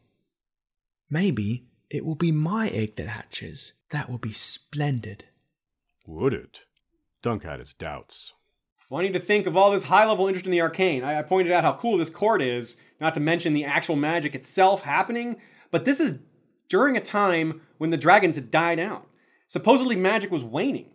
Well, clearly it wasn't all gone, but that might even be a point behind this surge in interest. They're like trying to get back what was lost. I just think it's fascinating that the kind of the height of the low magic period is when we have the court most interested in the arcane. But it always follows. The Targs were always trying to do something. Maybe not the really early Targs we know less about, but Visenya maybe was doing stuff magically. But we do have, throughout the no dragon here period, have the Targaryens consistently trying to bring the dragons back. But we don't hear that they're doing any other kind of magic besides that. Anyway, though Bloodraven's reputation for sorcery grew over time, he probably had more time for studying the arcane before having all these responsibilities. Like, who has time for studying magic when you got to manage drought, desperation, displacement, Dagon, disease, all that stuff? It's funny, just as an aside, maybe Aerys didn't actually want Bloodraven around as a study. Maybe he's like, that guy is an annoying study partner. So as Hand, though, Bloodraven was very hands-on. He had a reputation for knowing everything, not exactly a reputation of someone that suggests being laid back. And as we know, the era dictated staying alert. As we saw with the Mystery Knight, he went in person and put himself at risk. Hard not to think of Varys again with that disguise bit. Varys wouldn't use magic. Varys is so good at disguise and spying, people think he's using magic. But that's because they never considered the possibility of specially trained mute child slaves. Yeah, it's no wonder they didn't consider that. Bloodraven has to settle for actual sorcery. No mute child slaves for him. Daemon II, again, to go back to Dragon Dreams for just a minute, as discussed in the last episode, we don't see any evidence that Bloodraven had Dragon Dreams. But Green Dreams, yeah, he certainly did have them, but we don't know when they started. But they probably started before he was in his 30s, right? Probably. So even if he hadn't fully explored or mastered his abilities, he had to know he had unnatural talents well before this. He probably had been comfortable with it, knowing it for many years by this point. He studied the Arcane, might have seen writings on Green Dreamers, and realized what was described in those pages matched his own experiences. And this is really cool to me because he's comes off as kind of a rational, practical guy. Not like a guy interested in magic to gain power, but because it's useful and because he's interested in it, and because it's a curiosity. And in the case of seeing what Daemon saw, seeing the future in metaphor and being wrong, well, like Archmaester Marwyn explained, you can't really trust prophecy. You can't take it literally. So it'd be a lot for someone like Bloodraven to dive into and explore and kind of figure out, like, what are the common ways people get prophecies wrong? What are the common ways people get their dreams wrong, their prophetic dreams? A lot of stuff like that. Someone who has seen both the Valyrian prophecies, if not ones older still, wielding glamours and other sorceries while also looking deep into the depths of the werewood network and slipping into the skin of animals, that is really cool. That's just so much to take in. He's just so magical. All this magic has consequences, though, right? And I don't mean the high cost of magic or death must pay for life, things like that. Life must pay for death, either way. I mean in terms of reputation. It's because it sounds so cool to us, but again, it's very offensive to maybe much of Westeros. Again, Westeros rose for a chivalrous king. They love Daemon Blackfyre. This is the same Westeros that perceive Brendan as a threat, who see magic as an abomination, and him as an abomination. And because of that, his policies were unjust. They thought it was all unfair. Stephen Atwell compares it to being in a police state. And I get that comparison. Loyalty constantly being scrutinized. Everyone feels like they're being watched. It fits. He was basically in charge, and there wasn't much anyone could do about it. But they could try. Blackfyre Rebellion. Take 3. If you recall, the Second Rebellion was partly fueled by the death of so many hostages to the Spring Sickness. It was impossible or unwise to invade with so many important families having hostages that would just be executed if a rebellion occurred.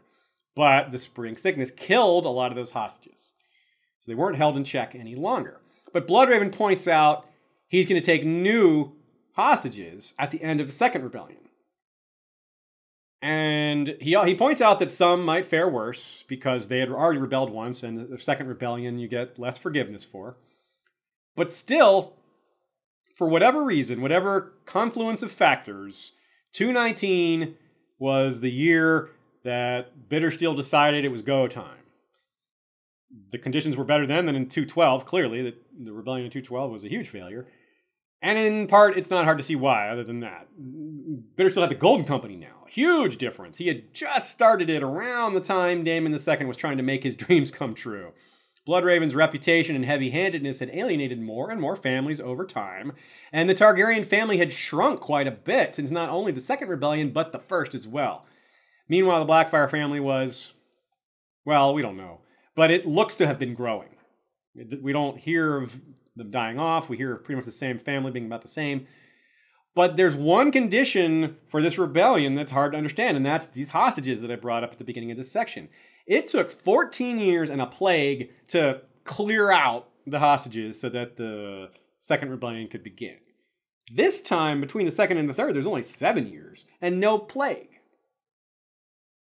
Blackfyre 3 is launched and has a lot of support, so what does that say about those hostages? Well, part of this is that there are fewer houses in total involved in the second rebellion, so there would be fewer hostages to take. But still, 7 years is very little because hostages tend to be young, so you're not thinking, oh, they got old and died. Probably not. So we have to strongly consider that the third rebellion was a case where Dagon Blackfyre, the new Blackfyre king, and Bittersteel just said, screw it. If they kill a few hostages, it doesn't matter. It's still worth it. And this is backed up by Daemon II's relatively young age at death. We don't know when he died, but it would have to be before 219. So this would fit our theory that the hostages were all executed. I mean, they could have executed Daemon II himself. This is a bit of a stretch. I don't have a lot of confidence in this theory, but I do think it's strong enough possibility that it bears mentioning. What I mean is that Bittersteel could just be that ruthless, saying, yeah, they're going to kill the hostages when we invade because that's what they'll do. But so what? It's kind of the opposite of what's happened at Meereen. Dany and Barristan refused to kill the hostages, even though they would be totally justified. Think of the other famous Brynden, Blackfish, and the not-so-threatening threat to hang Edmure Tully. Blackfish knew it was an empty threat. Note that when Black Walder threatened Lord Jason Mallister with the hanging of Patrick Mallister, well, Jason Mallister gave in, because Black Walder's threats are real. Black Walder is that kind of man. And by the same token, Bloodraven is that kind of man. Blackfish knew Ryman Frey wouldn't do it. Lord Jason Mallister knew Black Walder would. Bittersteel knew his brother knew he would do it. Is there an advantage here, though? Or was it just a, oh, well, we'll take the hit on our reputation for those hostages, but it's, if we get the throne in the process, it'll be worth it. He could have also gambled that because Bloodraven was so hated, that those families would hate Bloodraven for doing it. Even though they know the deal with hostages, they know how it all works, they might still, just because they hate him so much, they might blame him. It's common that people blame the person that gives the order and not the person that kind of indirectly triggers it. Like I said, it's not my favorite theory, but I think it's pretty good, and I think it's worth pointing out. So let's move on, though. More likely is that those hostages weren't that important, and they just said, oh, well. I'm not willing to believe there were just no hostages left, though. That seems too much of a stretch. I have a little more evidence for this, which comes from the war. Let's talk about Maekar, who had been skulking for so long, apparently, and he's a man of pride. This is when he gets to come storming back into the limelight. A key leader in the war. As a commander in the First Rebellion, he was outstanding. Hammer and the anvil, right? But he was the anvil, not the hammer, not the sexy, heroic one. He was the stolid, successful guy, but his brother Baelor got all the press. In this case, no one else's leadership is mentioned. Other people's contributions get mentioned, like they did good things in the war, but the only one whose leadership is mentioned is Maekar himself. So, that's pretty good for him, good for his pride, and good for his pride that his son Egg is mentioned as performing some brave deeds during the war as well. Quite a lot for Maekar to be proud of, and as a proud man, well, that's good. Still, despite mention of his performance during the war, we don't hear his name pop up during the events that followed after the fighting was done. He didn't seem to, at least as far as we hear, have any part of this decision-making process afterwards. And here's where I wonder a little more about the death of Daemon II. The world of ice and fire. The pretender, Dagon I, Blackfyre, died in the aftermath of battle, slain treacherously after he had given up his sword. But Sir Aegle River's Bittersteel was taken alive and returned to the Red Keep in chains. Many still insist that if he had been put to the sword then and there, as Prince Aerion and Bloodraven urged, it might have meant an early end to the Blackfyre ambitions. But that was not to be. Though Bittersteel was tried and found guilty of high treason, King Aerys spared his life, instead commanding that he be sent to the wall to live out his days as a man of the Night's Watch. That proved a foolish mercy, for the Blackfyres still had many friends at court, some of them only too willing to play the informer. Prince Aerion and Bloodraven argue for the killing of Bittersteel then and there, it says. We'd also bet heavily it was one of them who killed Hagon himself. I think Aerion more likely than Bloodraven, but entirely possibly Bloodraven. I think that Aerys wanted Bittersteel left alive because of the kinslaying angle. And Hagon's slaying was very dishonorable, as well as kinslaying. So you can see why he wouldn't like that. It's bad for the Iron Throne to get that reputation. And it is, by the way, as an aside, it shows that Aerys is capable of stepping in when he wants to. He exercises authority despite important people arguing against him. So he was not moved.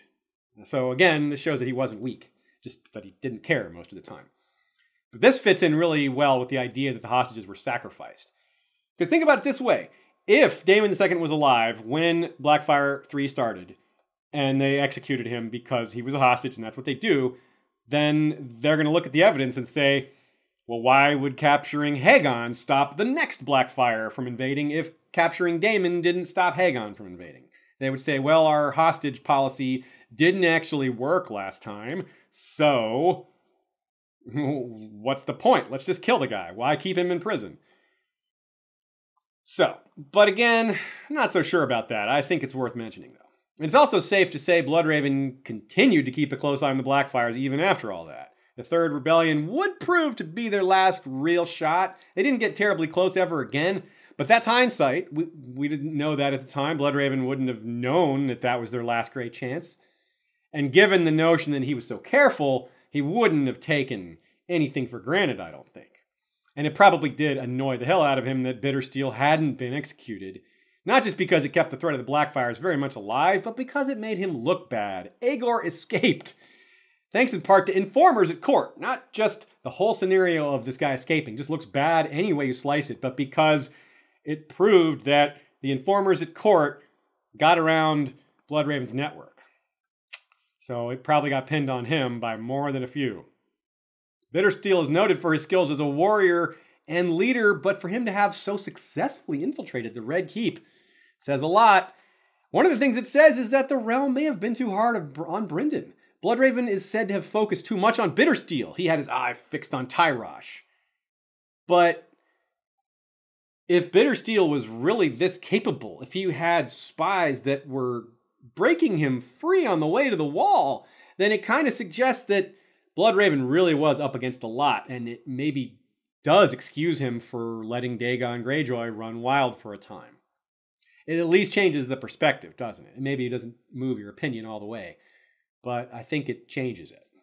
One of the ways he would know this, by the way, is apart from more obvious things like his long experience, is by using the same methods Bittersteel used on him. Just as the Blackfyres had spies and sympathizers and opportunists willing to play both sides by selling secrets, so must Bloodraven have had a few of his 1,000 eyes within the Golden Company itself. 10,000 soldiers, many from Westeros, wanting to come home. Surely he could have found a couple of bribes in there. How easy would that be? I think pretty easy. Some of them, no way. They just hated him too much, or they just decided this was their cause. Loyalty is important to them. They're not so easily moved. But out of 10,000 dudes, especially if he offers what they want, he's like, play double agent for me, and you can have your old castle back. That's exactly what they wanted. They were invading to get back their lost lands. Well, if Bloodraven just offers him that, what does he care if it's a Blackfyre king that gets him what he wants? Surely some of those 10,000 were willing to do that. They were willing to sacrifice their loyalty to get what they came for, which is their lands back. Anyway, not hard to see that being possible. This is worth consideration from both a before and after perspective. Before the Golden Company came to Westeros for the first time, it might have been harder to bribe them. But once they had lost, once they were like, oh, they beat us, it might be even easier to find people willing to sell secrets, because now that's more clear that their side is overmatched. They may have had that, we can't be beaten, we got the new Golden Company, we're tough, we're badass, we could win. But then they didn't. And some of them might second guess what they're doing. And here comes an opportunity to switch sides and get what they were aiming for all along. Fertile ground here, folks. And again, like Arya Hota says, someone always tells, right? Well, he wouldn't need an informer to tell him that Bittersteel had crowned Haegon's son as Daemon III. That news would have spread very fast by itself. So would the news of whoever else was executed or forced to give up hostages after the failed Third Rebellion. Given how close the conflict was, it was likely Haegon had a lot of support, and thus, well, that's a lot of houses to punish. That's a lot of hostages. That's just a lot. Aerys, like we said, weighed in on the life of Bittersteel, and it would be interesting to know if he weighed in on any of the other treasonous houses, or if he just went right back to his books. He was like, look, I don't want any kinslaying. The rest I don't care about. Something like that, maybe. That would have been to the satisfaction of hardliners everywhere. They would like to see Bloodraven given full reign to punish the rebels however he thought fit. They'd be like, yeah, get him. They wouldn't want the king dealing out those punishments himself, because he would go light. Egg distinguished himself during the Third Blackfyre Rebellion and the year after. In 220, he married Bloodraven's cousin, Betha Blackwood. This was a marriage for love, so Bloodraven probably had no involvement, despite the Blackwood family connection. She's Daenerys' great-grandmother, and her nickname was Black Betha. If that name sounds familiar, it's because that was also the name of Davos' ship. Black Betha, the person, probably died at Summerhall, probably to wildfire. Black Betha, the ship, definitely burned at the Battle of the Blackwater, definitely to wildfire. End of an Aerys. The Sworn Sword. His Grace cares more for old scrolls and dusty prophecies than for lords and laws. He will not even bestir himself to sire an heir. Queen Eleanor prays daily at the great sept, beseeching the Mother above to bless her with a child, yet she remains a maid. Aerys keeps his own apartments, and it is said he would sooner take a book to bed than any woman. 2 years after the Third Blackfyre Rebellion, Aerys I died. He was likely in his late 40s, which is not terribly old, but not young either. Should we be suspicious? It's hard to see who would want him killed. That's the problem. And we, especially because we don't hear any suspicion of such either. So that makes it even harder to see why this could be the case. And here, let me lay it out for you. Aerys' death meant the ascension of Maekar, because of all the heirs in between had died. So, well, first of all, why would Bloodraven want that? Before we hear that Bloodraven and Maekar had some difficulties together, right? Eventually they learned to apparently get along and work together, but at the time, we don't know that that's the case. So what's Bloodraven's angle here?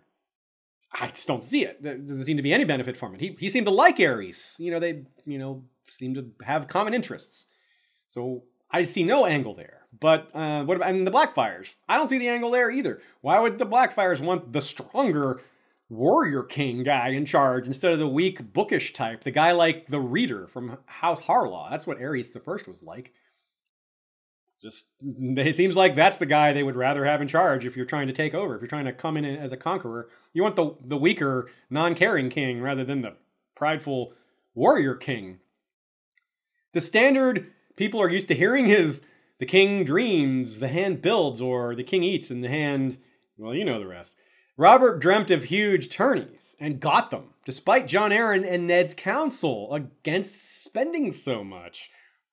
He ate a lot and took equally large squats, right? So he really did prove the difficulty of that metaphor.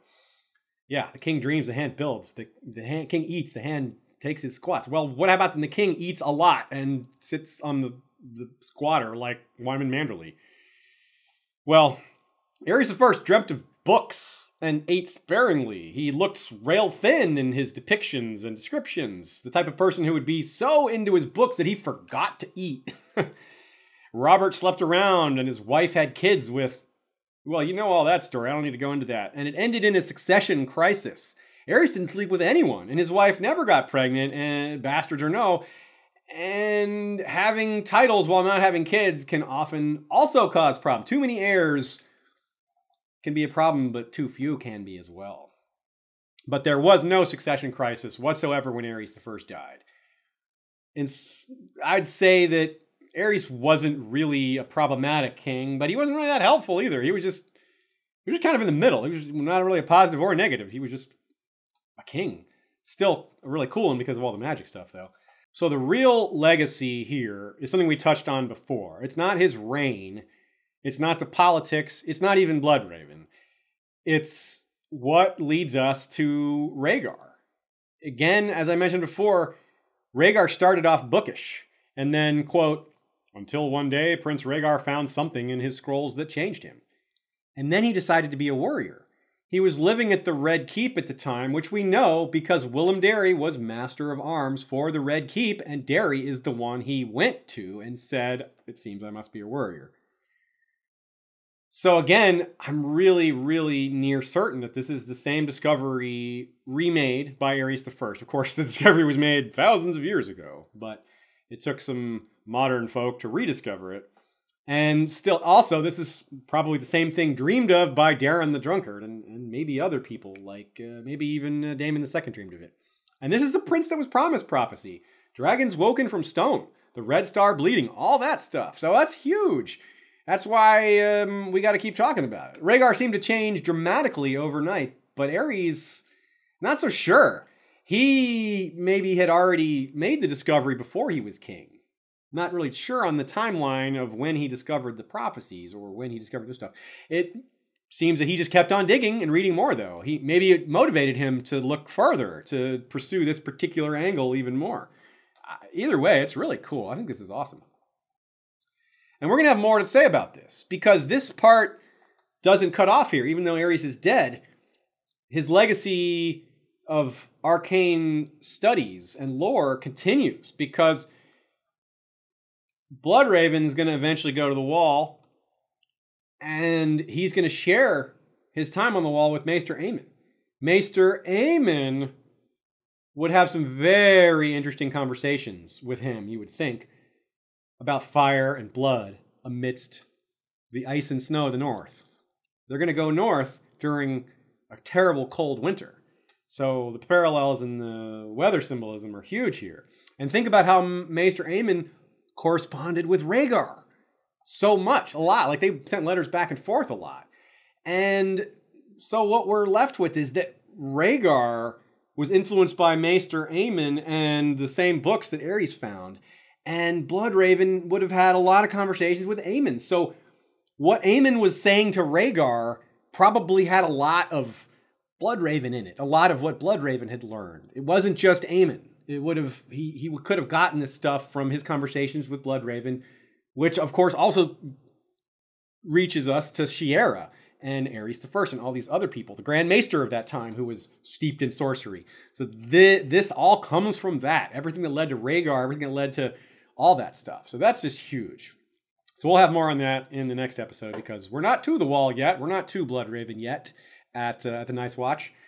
We're still at his time as Hand of the King, and we're about to handle the reign of Maekar. But because it's so important and fun, we're going to be popping back to this Rhaegar stuff again and again and again. But now we got to move on from Aerys I and take a quick break.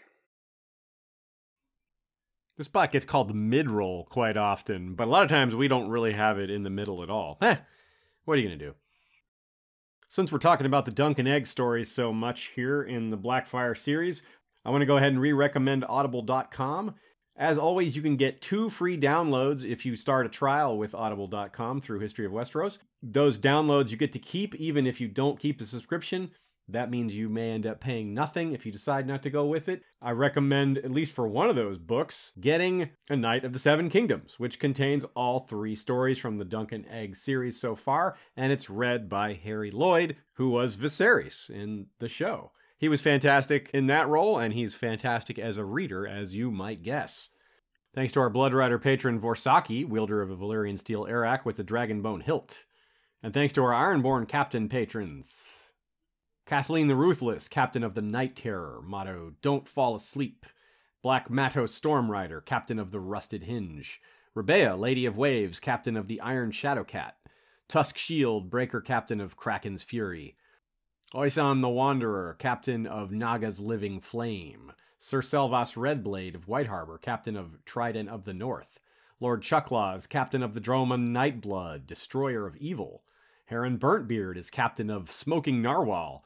John Gregor is captain of the Fist of the Drowned God. Carice Farwind, called Seal Speaker, is Oracle of Lonely Light, the Eyes in the Waves.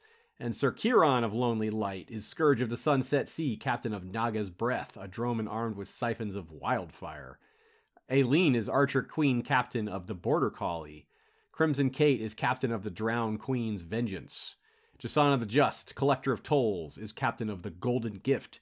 And Lord Mitch of House Bailey is captain of Widow's Blood. His heir is Lordling Mason of House Bailey.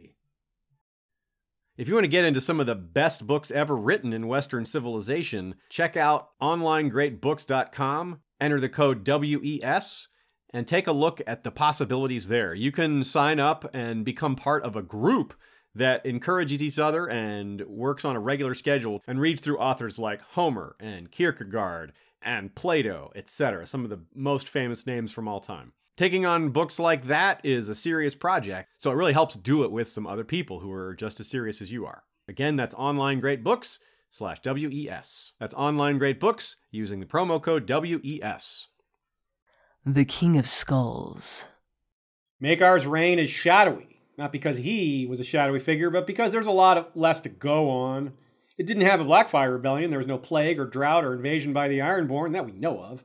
But interesting things were happening elsewhere in the realm, such as Raymond Redbeard invading in the north and Tywin Lannister's grandmother, Rohan Weber, disappearing. But there's a lot of open space.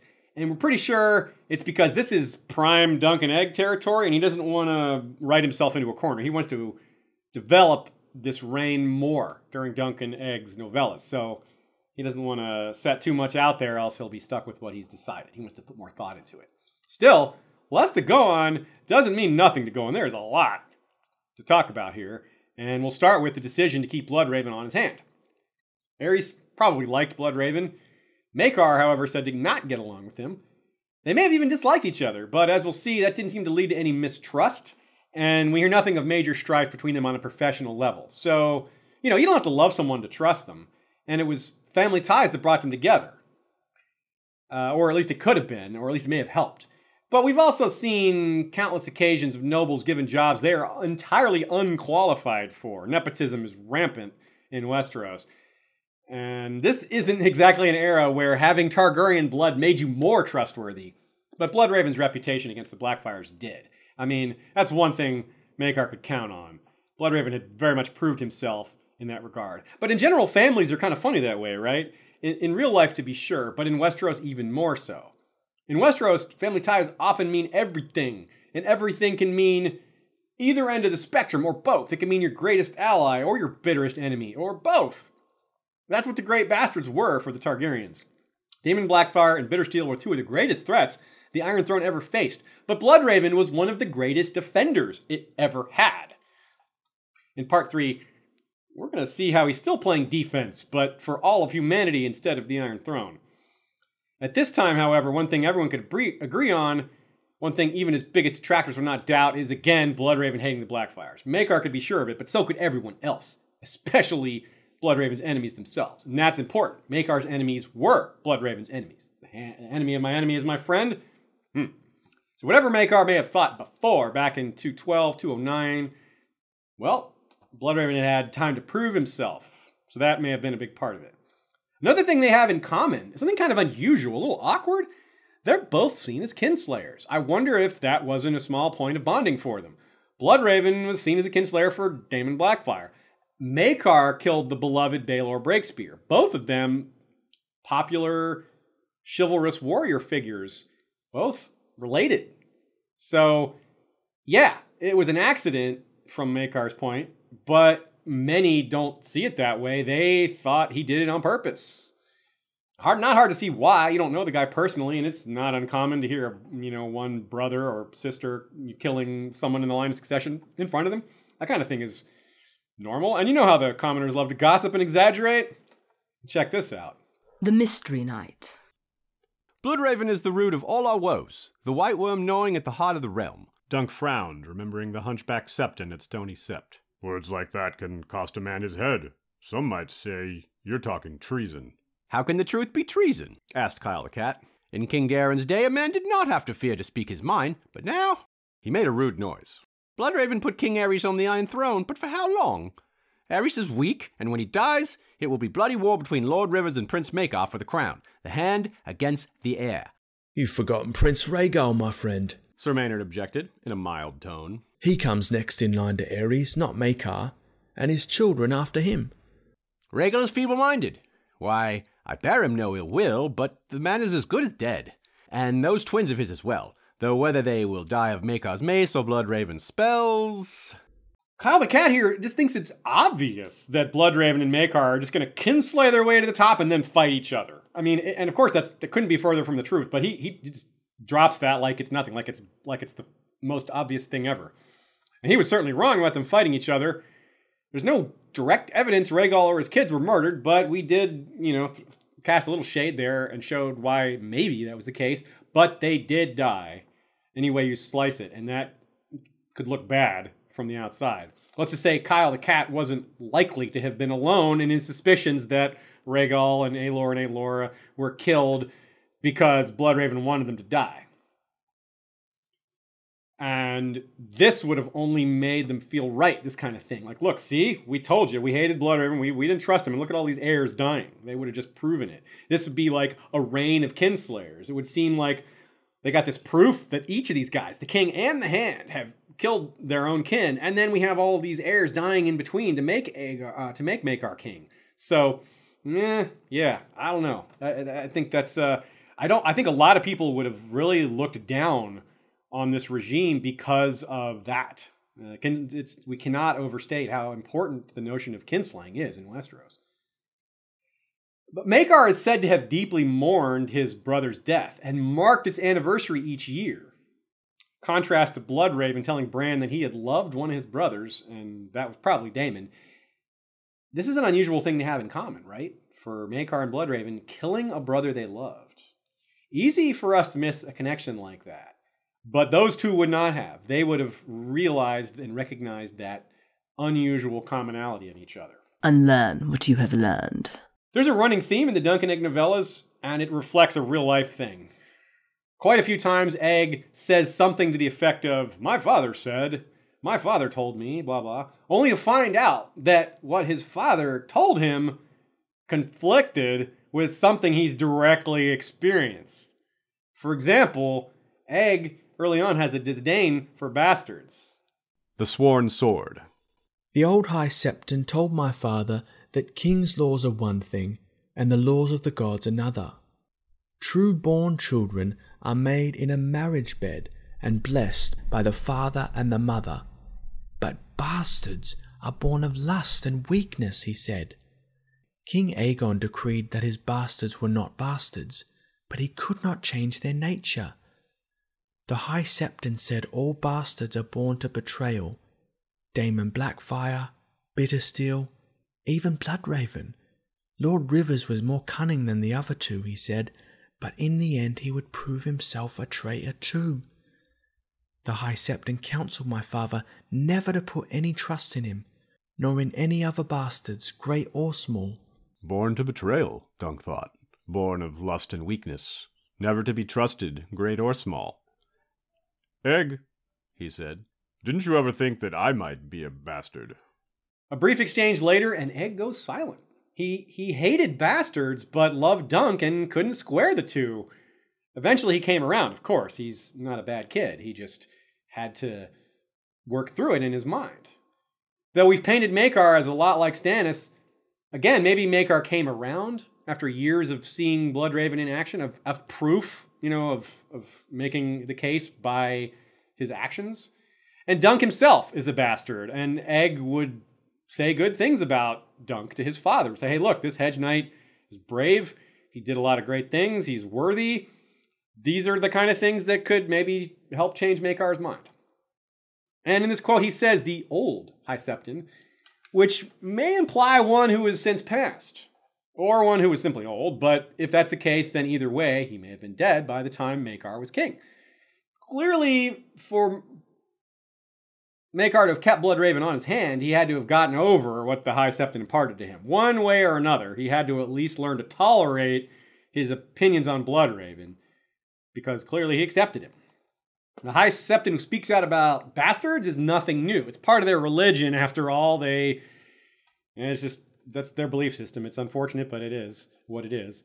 And they often commonly speak out against magic. The Seven are not cool with magic. So it's kind of likely that the High Septon brought that up too when he's complaining about Bloodraven, saying, oh, don't trust him, he's a bastard. But also don't trust him because of his sorcery. However, that argument may not have held much weight with Maekar. Our best comparison for Maekar, again, is Stannis. So Stannis is fine with Melisandre doing her thing for the most part. He knows she's got power, and he outright says, Melisandre has real power, I'm making use of her for that.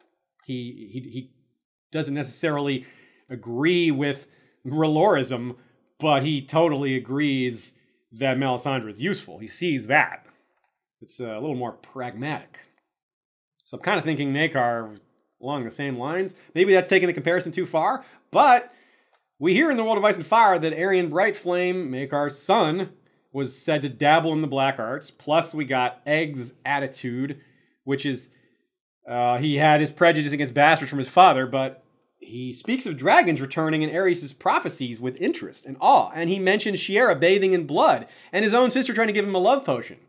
He obviously didn't want to drink the love potion, but he didn't seem freaked out by it, or by the blood bathing, or we don't hear of his father passing on his hatred of bastards like he passed on his hatred of sorcery. So apparently there is no hatred of sorcery, if this parallel is correct, if this read is correct.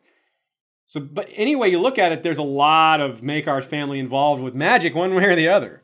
To say nothing of Aerys before him, his brother. He may have still had the same Grand Maester. You don't normally fire the Grand Maester. So Aerys' sorcery-interested Grand Maester probably still around. So it sounds like Maekar was cool with all this. Maybe he wasn't into it himself, but he didn't seem bothered by it. So, and of course, heir to the throne, Prince Daeron the Drunkard, Dragon Dreamer, and denizen of Dragonstone, had none other than Maester Aemon, his own younger brother, as his Maester. So back before we were talking about Dragon Dreams, Aemon maybe recorded some of his brother's dreams for study. Maybe there's a lot of stuff written about it that Aemon recorded. That would be really cool. An interesting, possibly contradictory situation with regards to magic arises later when Mad Danelle Loston, Lady of Harrenhal, who looks a lot like a Shea here, is said to have turned to the black arts. Also like a Shea. Shea turned to the black arts, but we're cool with that.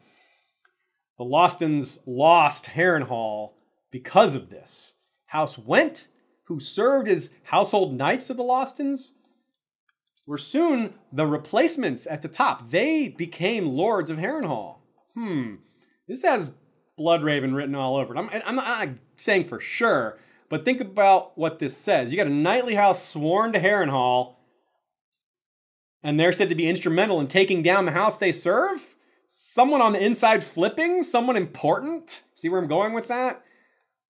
Because I don't think Maekar and Bloodraven would care about her using magic, given all we've just said. It's said that she lost Harrenhal when she turned to the black arts. But this is a court full of the black arts. Why would this matter? Well, two sides of the story. One, it didn't, and there was some other thing going on. So maybe people were tolerant of the magic, but we later hear about kidnapping children and doing awful things to them. Maybe that's what the awful thing was. Maybe that's what they had to take down. They had to stop her from kidnapping kids and doing awful things to them. But honestly, as awful as that sounds, I'm not sure it's going to cause a family to lose their seat. This is Westeros. Lords and ladies get away with doing awful things to the commoners all the time, and I'm just... sad fact is that I don't know that this is enough for someone to depose them. I don't know that this is something that armies would march for. I hate to say it, but I feel confident in that read. And the stories about Danelle were really over the top. Maybe she did kind of cross the line. Maybe it was just too much. And we'll cover her family and her a bit more in a House Lost episode someday. I've been wanting to do that for a while.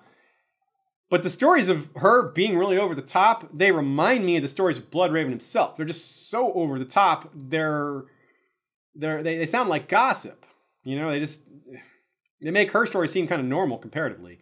But anyway, consider the proximity of Harrenhal to King's Landing and the fact that during the Mystery Night, the conspirators expected Danelle Lawson to side with them. Remember, they were like, once we get going, Harrenhal will join and the Brackens will join. They specifically mentioned Harrenhal, and we know that's her because she shows up to support the Red at the end. Her army shows up to surround White Walls. So maybe they were just wrong and she would never have supported them. But maybe she showed up just to make a show of it, to say, hey, look, I support the Red. How can there be any doubt? But really, she was totally willing to take either side depending on how things go. And don't forget, her own forebear Manfred Lothston had famously betrayed Daemon Blackfyre on the eve of the Red Grass Field. Apparently he switched sides. Maybe it wasn't on the eve of the Red Grass Field, but it was an important time. Sir Eustace says it was really important, that flipping. So we've already got one example of Harrenhal playing both sides and deciding at the last minute. So maybe that's the same thing here. Maybe it wasn't the Black Arts that were the problem. Maybe it was the Black Dragon. Always comes back to the Blackfyres, doesn't it? That's a problem Maekar could 100% trust Bloodraven on. If Bloodraven says, hey, Harrenhal's getting all Blackfyre-y, we got to take them down. Well, this would be maybe a way to do it. Pin something else on them. You can't... Maybe they didn't have proof that there was Blackfyre support. I don't know. It's interesting. I think this is kind of cool. There's definitely room for conspiracy theories here. And something is off with her falling because of the Black Arts when this was a court that seemed very cool with the Black Arts in general. But let's move on. Strong king, weak succession. A king is supposed to create stability, and appointing the right hand is an important way to help accomplish that. But Valar Morghulis, kings die too, and their death impacts the entire realm. Thus, a king is supposed to make sure things will be smooth upon their death, something that can strike at any moment, right?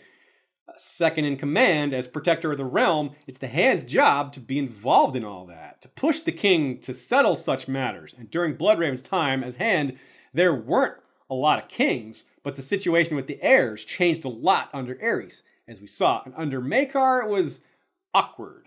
The World of Ice and Fire tells us, quote, the chief issue of Maekar's reign was the question of his heirs.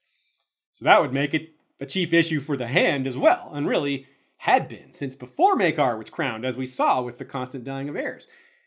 But it became more urgent at this time.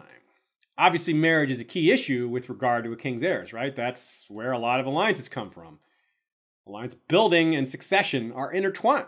As we all know, the best way to seal an alliance is with a marriage. That is why they're called marriage alliances after all, right? Now, a king is very most often backed by the queen's family, though of course that's often redundant with House Targaryen and their incest, but not always, because sometimes there's factions within a family. In this case, that's very true, although it's a cadet branch in this case. It's not truly the family. The Blackfyres are a different family, even though they're all cousins. And Maekar's family, Queen's family, didn't back him as far as we know, but she had died a long time ago. That was the Danes. We don't hear them really mentioned at all during the Blackfyre Rebellion, so they're kind of a mystery at this point. Maekar's father Daeron and his predecessor Baelor the Blessed had pushed to end this Targaryen incest stuff. And Maekar's eventual successor, his son Aegon V, the Unlikely, also pushed to end this, though he failed. But it's noteworthy that Maekar didn't remarry. And that totally touches on all this succession stuff. He didn't take a wife simply to bolster his power base, perhaps because he didn't need it, but also because he didn't want to create new problems. He maybe felt very stable in his reign, and maybe that's why he didn't feel the need to remarry, but the downsides are also pretty huge. Having kids with a second wife when you're the king is a path to that factionalism that I mentioned a minute ago. That's exactly what happened with the Dance of the Dragons. Viserys I had kids with two different wives, and those two half families were the Blacks and the Greens. And Bloodraven will be aware of that, and so would Maekar. This is not, lost to the haze of history. These guys would be aware of that. The realm, in particular, would be particularly sensitive to who has a claim. This is something that is on everyone's minds. With the Blackfyre Rebellion so recent, so fresh, still a threat. Bloodraven would need to be mindful of the politics, not just within the realm, but outside of it. Thanks again to the Blackfyres for that. Back during the Spring Sickness, we learned that it took King Daeron II, his hand grandson Valar, and his brother Mataris. But Valar's wife Kiera of Tyrosh lived. Now, probably due to Tyroshi political reasons related to the Blackfyres, because the Blackfyres had made Tyrosh their home base, they kept Kiera around, remarried her into the Targaryen family to Daeron the Drunkard. But we can't assume she was married off right away, especially because Daeron and her didn't have a kid until 221, which is the same year Maekar took the throne. Best guess that with the deaths of Rhaegal, then Aelor and Aelora, Daeron looked like he'd sit the Iron Throne, whereas before their deaths, it didn't. It looked like Rhaegal or Aelora or their descendants would be the line that ruled. So there would be no point in marrying Kiera into that line when they're not the main line. But then Daeron all of a sudden does become the main line. All of a sudden marrying Kiera into the family in that way makes sense again because they want to keep her at the top. But Daeron and Kiera only had the one child, and it was a she, and it was a simple-minded kid, not fit for politics, let alone to sit the Iron Throne. So that created another big dilemma, because eventually Daeron died, which put Aerion Brightflame directly in the line of succession. And even before Daeron died, Aerion Brightflame would have been heir to Daeron. But there was one other character dangling out there. We mentioned Rhaegal's kids earlier, Aelor and Aelora died, but the other one didn't, Daenora. But with her, and Vaela, if we're being fair, is the question of women inheriting the Iron Throne. That question was supposedly settled after the Dance of the Dragons, that no, they're not supposed to. But some people may not have agreed that that question was settled. But it definitely wouldn't exist. The question of claims would not exist for a child of Daenora. If Daenora had a male child, there would be no question. Because there's nothing against boys inheriting. Westeros didn't work like that. But so this is the problem. Daenora, anyone Daenora has kids with, that could create new claims. So, tough spot for Bloodraven and Maekar. Nothing good about Aerion being 2 deaths away from the throne, and nothing good about creating a second line of Targaryens, which could create a whole new set of rebellions. So it's kind of a rock and a hard place. For a long time, it looks like they just waited, hoping that maybe Daeron would have another kid besides Vaela with Kiera. But that didn't happen. He died of pox, which he got from a sex worker, so either he kept dallying after marriage, or maybe Kiera had already died. Our best guess is he died somewhere around 230 to 232. And that's very near around the time it appears that Aerion finally got married around the age of 40 to Daenora. They solved the one problem by combining the 2 branches. But it creates the other problem of Aerion is now just locked in to being the eventual king, and no one's going to feel good about that. Aerion and Daenora would have a child, too, whom they named Maegor. Well, Aerion probably named Maegor. I doubt Daenora had any say in that. So this proves that Aerion was as much a troll as he was a dragon. And is evidenced by the fact that Bloodraven would later call a great council rather than allowing Aerion's son to inherit. I kind of think he was against this marriage in the first place. My headcanon is that Bloodraven argued against any marriage for Aerion because of who he was, but Maekar pushed the marriage once Aerion became his heir. He was probably okay with Aerion being unmarried when Daeron was his heir, but once Aerion became his direct heir, well, you gotta have the prince get married. And at least it had this merit, as I said, of uniting Rhaegal's branch with Maekar's. But there's a whole other branch of the family we haven't been mentioning for a while. By 228, during all this time where Aerion was looking like he might inherit the throne, Aerion's younger brother was starting a whole new branch, and this branch was getting big. Egg had married Blackwood, that is, and they had 4 children by this time. This is a healthy branch, but a lot of people didn't want this branch to ascend to the throne. They may have liked the idea even less than Aerion ascending, which is kind of hard to believe, but you got to remember, Egg, though people saw him as brave, they did not like his closeness with the commoners. They did not like how hard he pushed for reform Remember, when he became king, he pushed hard for reforms and was successful in creating a lot of them to make life easier for the commoners and take power away from the lords. Tywin eventually undid all that, but Egg pushed for this stuff before he was king. He pushed for it as prince as well. So the lords were well aware of his attitudes and knew that this is what he would do if he became king. So some of them preferred the crazy Aerion, the cruel, crazy Aerion, to the idea of Egg ever being king. But at the time, they didn't have to worry, because Aerion's older than Egg, Aerion's in the line of succession, and he's alive. And no reason to think he's just going to die suddenly. So we have to ask ourselves, but why would people be worried about Egg ever ascending the throne? Well, that to us hints that there were questions about the succession, even though on paper it seems kind of clear. And again, we're told that the succession was a huge issue during Maekar's time. So we do know it was an issue. We're only guessing at why. Maybe we don't have all the right guesses or the right order, but we do know it was a problem. So when Stannis says, "When I die, you gotta put Shireen on the throne," that's not really a plan so much as it is a command to follow the law. And it's not even a good plan. And it's not even the law, necessarily. And the law often gets ignored in the favor of big armies, setting aside that. Because, many would argue that Shireen can't inherit anyway, but that's a whole nother point. Maekar would have simply expected Daeron to inherit, then Aerion, because that's the law. But good lord, that's awful. Allowing Aerion to inherit is kind of unthinkable. A reign from a madman like him could give the Blackfyres another opening. If he's just being Aerys II, like torturing people, being cruel, doing whatever he wants, which is the kind of guy he was, as we know, think about how that looks. Bloodraven could sit here and go, man, if that guy becomes king and starts just wrecking things and blowing out all of our loyalties amongst the High Lords, that just totally opens it up for the Blackfyres to come and say, hey, look at who we have to offer. Our king is cool. He's not some crazy, cruel guy.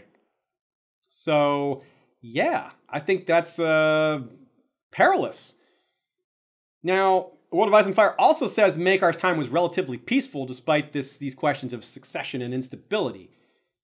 Well, there was also a lot written about how there was a lot of turmoil caused by Maekar's sons. Well, turmoil caused by Aerion, okay, we know a lot about that. Turmoil caused by Egg, we know a bit about that because of his unpopularity and pushing for commoner-minded reforms. But Daeron the Drunkard, too, a problem because of his heavy drinking, his complete inattention to politics, and all that.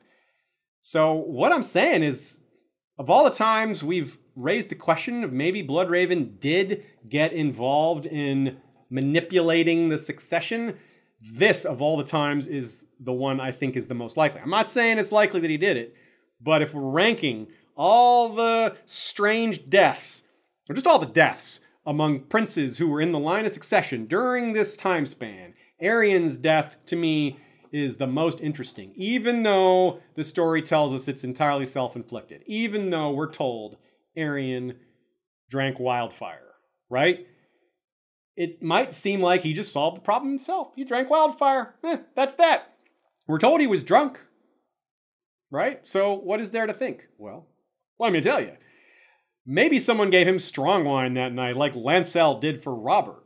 In A Storm of Swords, a man falls through a floor into an old cache of wildfire and drinks some. It kills him, like it kills Aerion. Both these guys were drunk.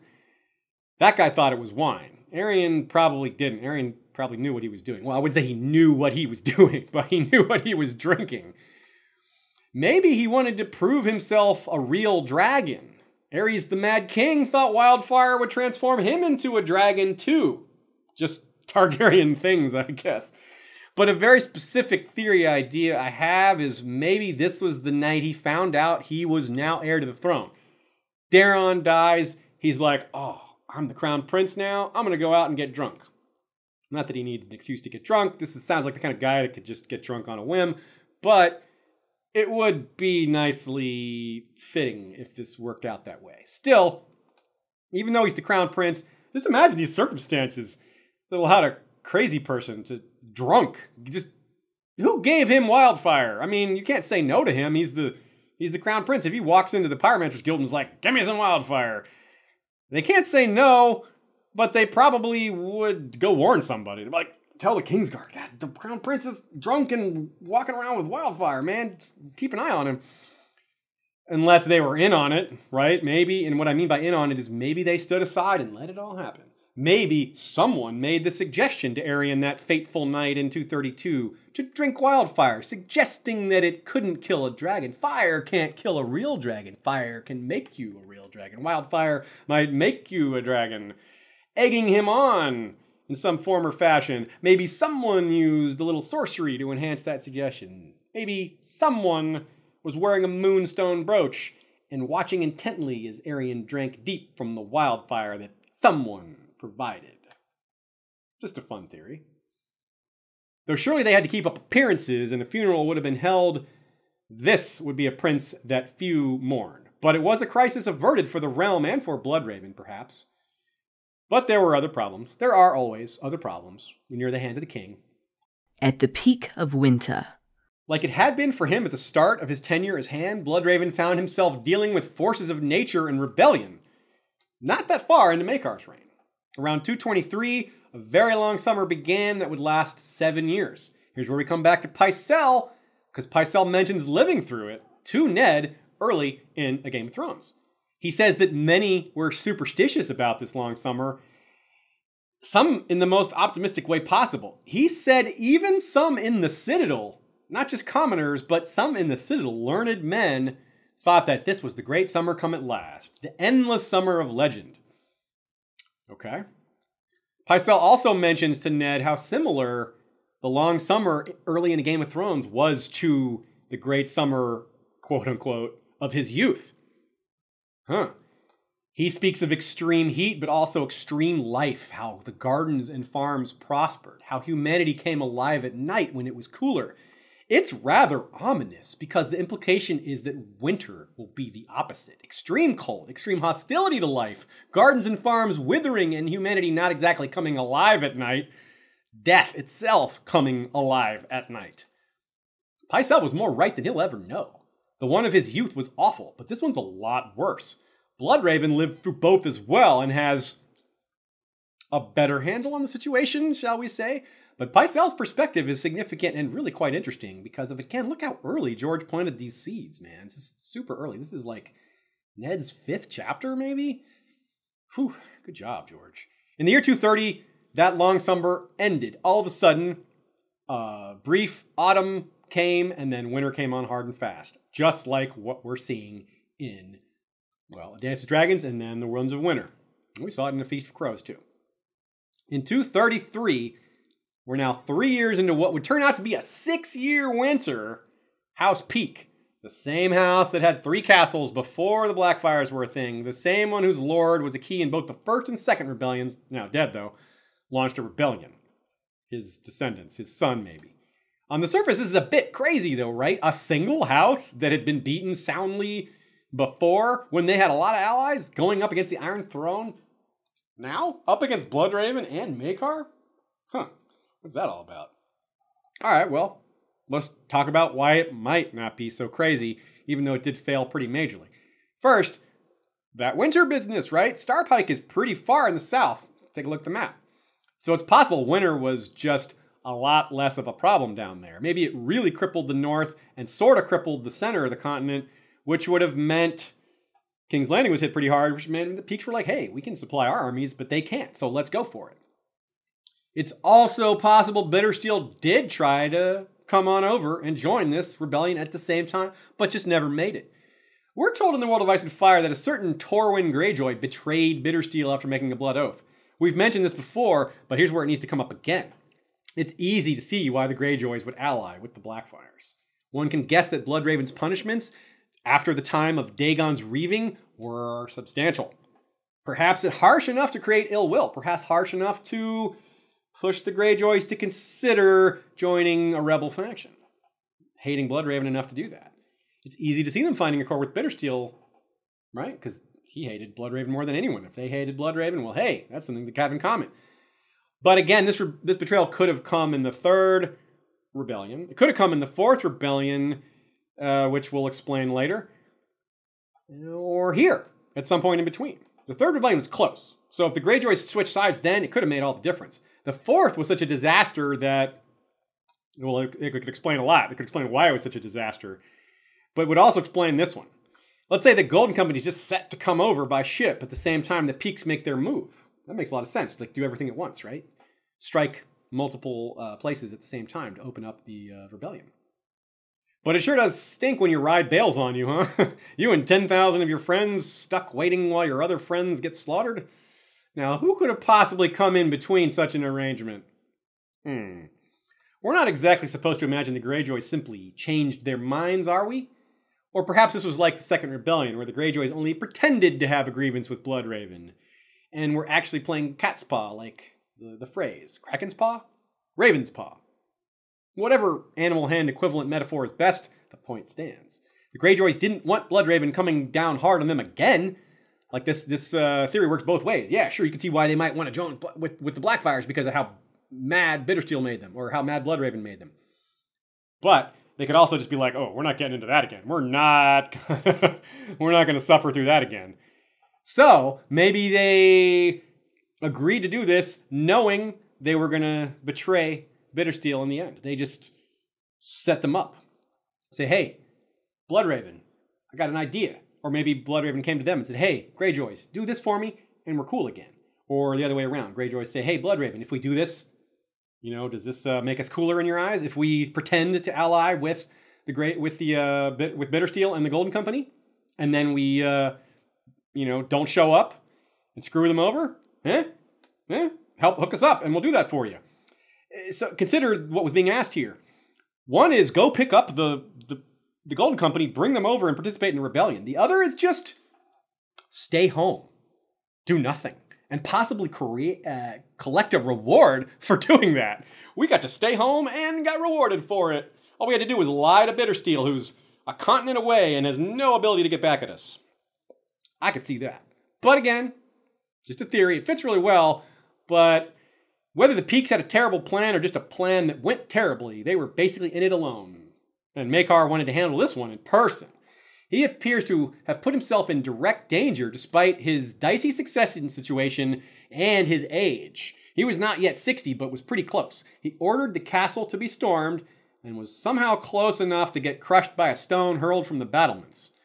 Imagine that dude standing near TV Stannis during the Battle of the Blackwater, who also got crushed by a rock. TV Stannis was leading from the front there too, though Book Stannis wouldn't do that. But Book Maekar does lead from the front, and if we're being conspiracy-minded, we point out that Maekar leading from the front or close to it is to be expected. People knew he would lead from the front. So maybe he was targeted. Maybe the whole point was to get him into a battle. On the other hand, the aftermath was brutal, and if the Peakes stuck their neck out like this, they really weren't rewarded for it. We have yet another example of the Targaryens killing foes who had surrendered, though to be fair, it wasn't actually a Targaryen. It was done under the auspices of Targaryen control because they were running things here. It was a reign of Castamere that did it, right? How about that? I bet you guys weren't expecting the reigns of Castamere to pop up in this episode, but here they are. Roger Rayne made Rickard Karstark look like a pansy. 2 captive Lannisters? Pfft. Roger killed 7 captive Peakes and would have killed more if Egg hadn't stepped in to stop him. Roger wanted revenge for the death of his brother Robert, the Lord of Castamere, but also dying in the battle was Tywald Lannister. Here's where the Lannisters come back in. Robert Squire, and heir to Casterly Rock. That's Tywald. He was heir to Casterly Rock, and heir to and the squire to the former Lord of Castamere who just died. And he was married to Ellen Raine. Ellen Raine, also of Reigns of Castamere fame. We're years before the incident with Tywin, but this is the formation of that. This led to it. So Tywald's death was huge because the Raines were set to be the chief in-laws of the Lannisters. Their kids would have been half Lannister, half Raine with the lordship of Casterly Rock. They would have been lords of ladies of the Rock itself, Ellen's kids. But Ellen was determined. She talked Tyon, Tywald's twin brother, into marrying her in his place. Tyon happened to be squire for Egg. This arrangement had to have been agreed upon by the head of each household, which would be Egg's father, King Maekar, of course, and Lord Gerald the Golden. Tyon's father. This connection comes up huge not long after all this because the succession issues following Maekar's death, well, during that, Egg is going to be a candidate, and his friendship with the Lannisters is going to come up big in helping him win it, though Tyon is going to die in the Fourth Blackfyre Rebellion 3 years after the death of Maekar. That's going to all be thrown off, but by then Egg's going to already be king. So these succession issues here are what we're speaking on when we make a lot of these comparisons to Stannis, and it hits particularly hard here. Stannis seems to consistently underestimate other people's view of the law. He holds it in extremely high regard, but kind of willfully forgets that others don't. Maekar may have felt similarly, or just took it for granted that upon his death, the proper laws would be followed. In a sense, they were. And Maekar's son Egg did get the throne, but not in the typical way following the death of the king. Aegon the Unlikely truly is a fitting nickname. And here the comparison to Stannis might be painfully on point. Well, if you're a Stannis fan. Otherwise, it's just on point without the pain. Maekar died during the midst of a bitter winter, and that's probably going to be how Stannis goes out too, though it'll be against a much greater foe than the Peakes, and probably not to a giant rock. But hey, maybe. If a castle wall or tower falls on him, remember who called it. The Great Council. The world of ice and fire. Rather than risk another dance of the dragons, the king's hand Bloodraven elected to call a great council to decide the matter. In 233 AC, hundreds of lords great and small assembled in King's Landing. With both of Maekar's elder sons deceased, there were 4 possible claimants. The Great Council dismissed Prince Daeron's sweet but simple-minded daughter Viella immediately. Only a few spoke up for Aerion Brightflame's son Maegor. An infant king would have meant a long, contentious regency, and there were also fears that the boy might have inherited his father's cruelty and madness. Prince Aegon was the obvious choice, but some lords distrusted him as well, for his wanderings with his hedge knight had left him half a peasant, according to many. Enough hated him, in fact, that an effort was made to determine whether his elder brother, Maester Aemon, might be released from his vows, but Aemon refused, and nothing came of it. With the death of the king, the weak succession potential became reality. The normal, technical legal heir following past precedent would be Aerion's son Maegor, but as it says, there was no support for him, as people were worried he'd be as insane as his father, and as a baby it was too soon to tell, so you can't risk that. But what's the deal here? Why is he worried in a Dance of the Dragons? Why is he worried that would happen? It doesn't necessarily seem to be the case. Because if this main claimant didn't have a lot of support, well, where's the danger coming from?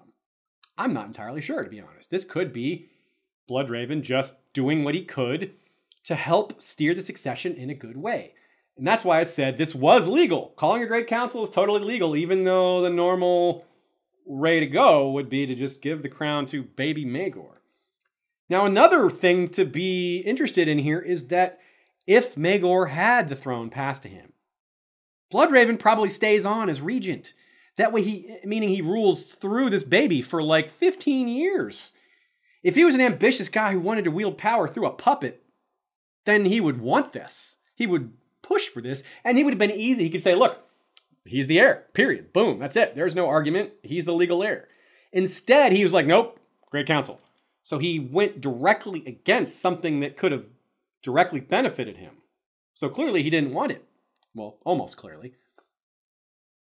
It might be surprising to see no support for that baby Maegor, but on the other hand, probably not. I'm not surprised, because think about who his father was. Aerion probably didn't have a lot of friends, and the ones he did have, well, they either let him or encouraged him to drink wildfire. So what kind of friends are those? It might be, it might be more to that whole story, but whatever we know, Aerion, there's almost no way that guy was popular. Either way, Bloodraven would have been at the center of this debate. Whatever is happening, whoever is being pushed for the throne, whatever candidate's being backed by who, Bloodraven's in the middle of it all, including the crowning itself, right? That's got to at least partially go through him. I feel strongly that he was against baby Maegor because of all the stuff I just let out. And again, I think he was against Daenora and Aerion's marriage because he did not accept their child as the true heir. If he had accepted their child as the heir, why would he have been for their marriage? Doesn't make sense. So here's where we wonder if he has any sympathies for his own Blackwood heritage. Because Egg's kids and Egg's wife, Betha, well, that's Blackwood. You might have liked the idea of a Blackwood queen. Others might have wondered about that too. Others might have thought, hey, is he trying to angle for his family to get the throne here? Is he angling for Egg? I don't know. They might have. I think somebody probably would have noticed that. You can't forget that he's part Blackwood. So, I don't know. And their kids would have the same ice and fire pairing that he would have, right? Blackwood with Targaryen. I wonder what that meant to him. I wonder if there was any conspiracy stuff going on in terms of his interpretation of prophecies, or him thinking that maybe this was the guy that needed to be on the throne. It's possible. Either way, I'd like to know what he was thinking. And it's hard to know in any case. The world of ice and fire. Even as the Great Council was debating, however, another claimant appeared in King's Landing, none other than Aenys Blackfyre, the fifth of the Black Dragon's 7 sons. When the Great Council had first been announced, Aenys had written from exile in Tarosh, putting forward his case in the hope that his words might win him the Iron Throne, that his forebears had thrice failed to win with their swords. Bloodraven, the king's hand, had responded by offering him a safe conduct, so the pretender might come to King's Landing and present his claim in person. If I had to guess, I'd say Bloodraven sat back, let others do the debating, let it play out, let the process play out, let factions form and break and all that. He didn't want to seem like he was taking sides. Just my guess. But then that letter arrived from Aenys Blackfyre, and then I think Bloodraven probably had a very definitive opinion, because he doesn't really mince feelings when it comes to Blackfyres. He just hates them, and doesn't have nuanced views on them. So the letter being from Aenys Blackfyre is a big deal, but it's also important to note that we've got a couple of people kind of jumping out of line here. We have Maegor not inheriting the throne, even though he was in the direct line of succession. And we have Aenys Blackfyre saying, hey, my claim is strong, let me come make it.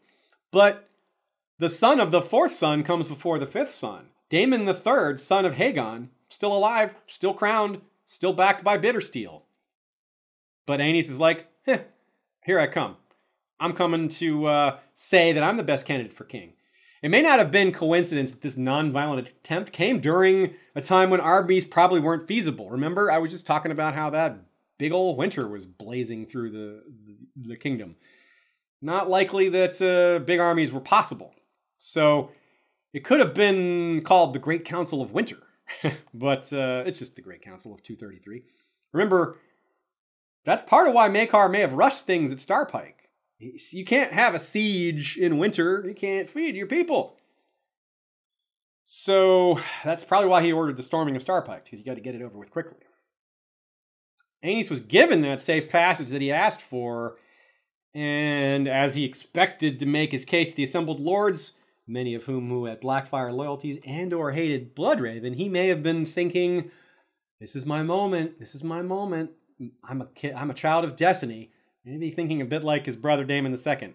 Maybe he had dragon dreams. Probably not, but, it's possible.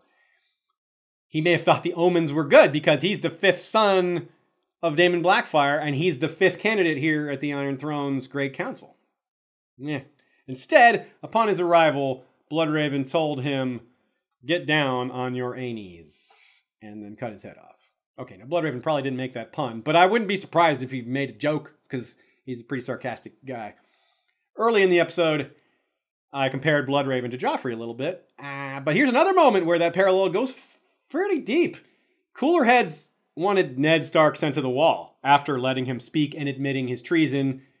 Even Ned himself expects to go to the wall because everyone from Cersei to Varys to himself knows it would be pretty insane for them to kill him. But as we know, that's exactly what Joff does, orders his head cut off all of a sudden, condemning him based on the words he just spoke. He says, look, see, he just admitted to treason. I'm not going to let this traitor go to the wall. Traitors die.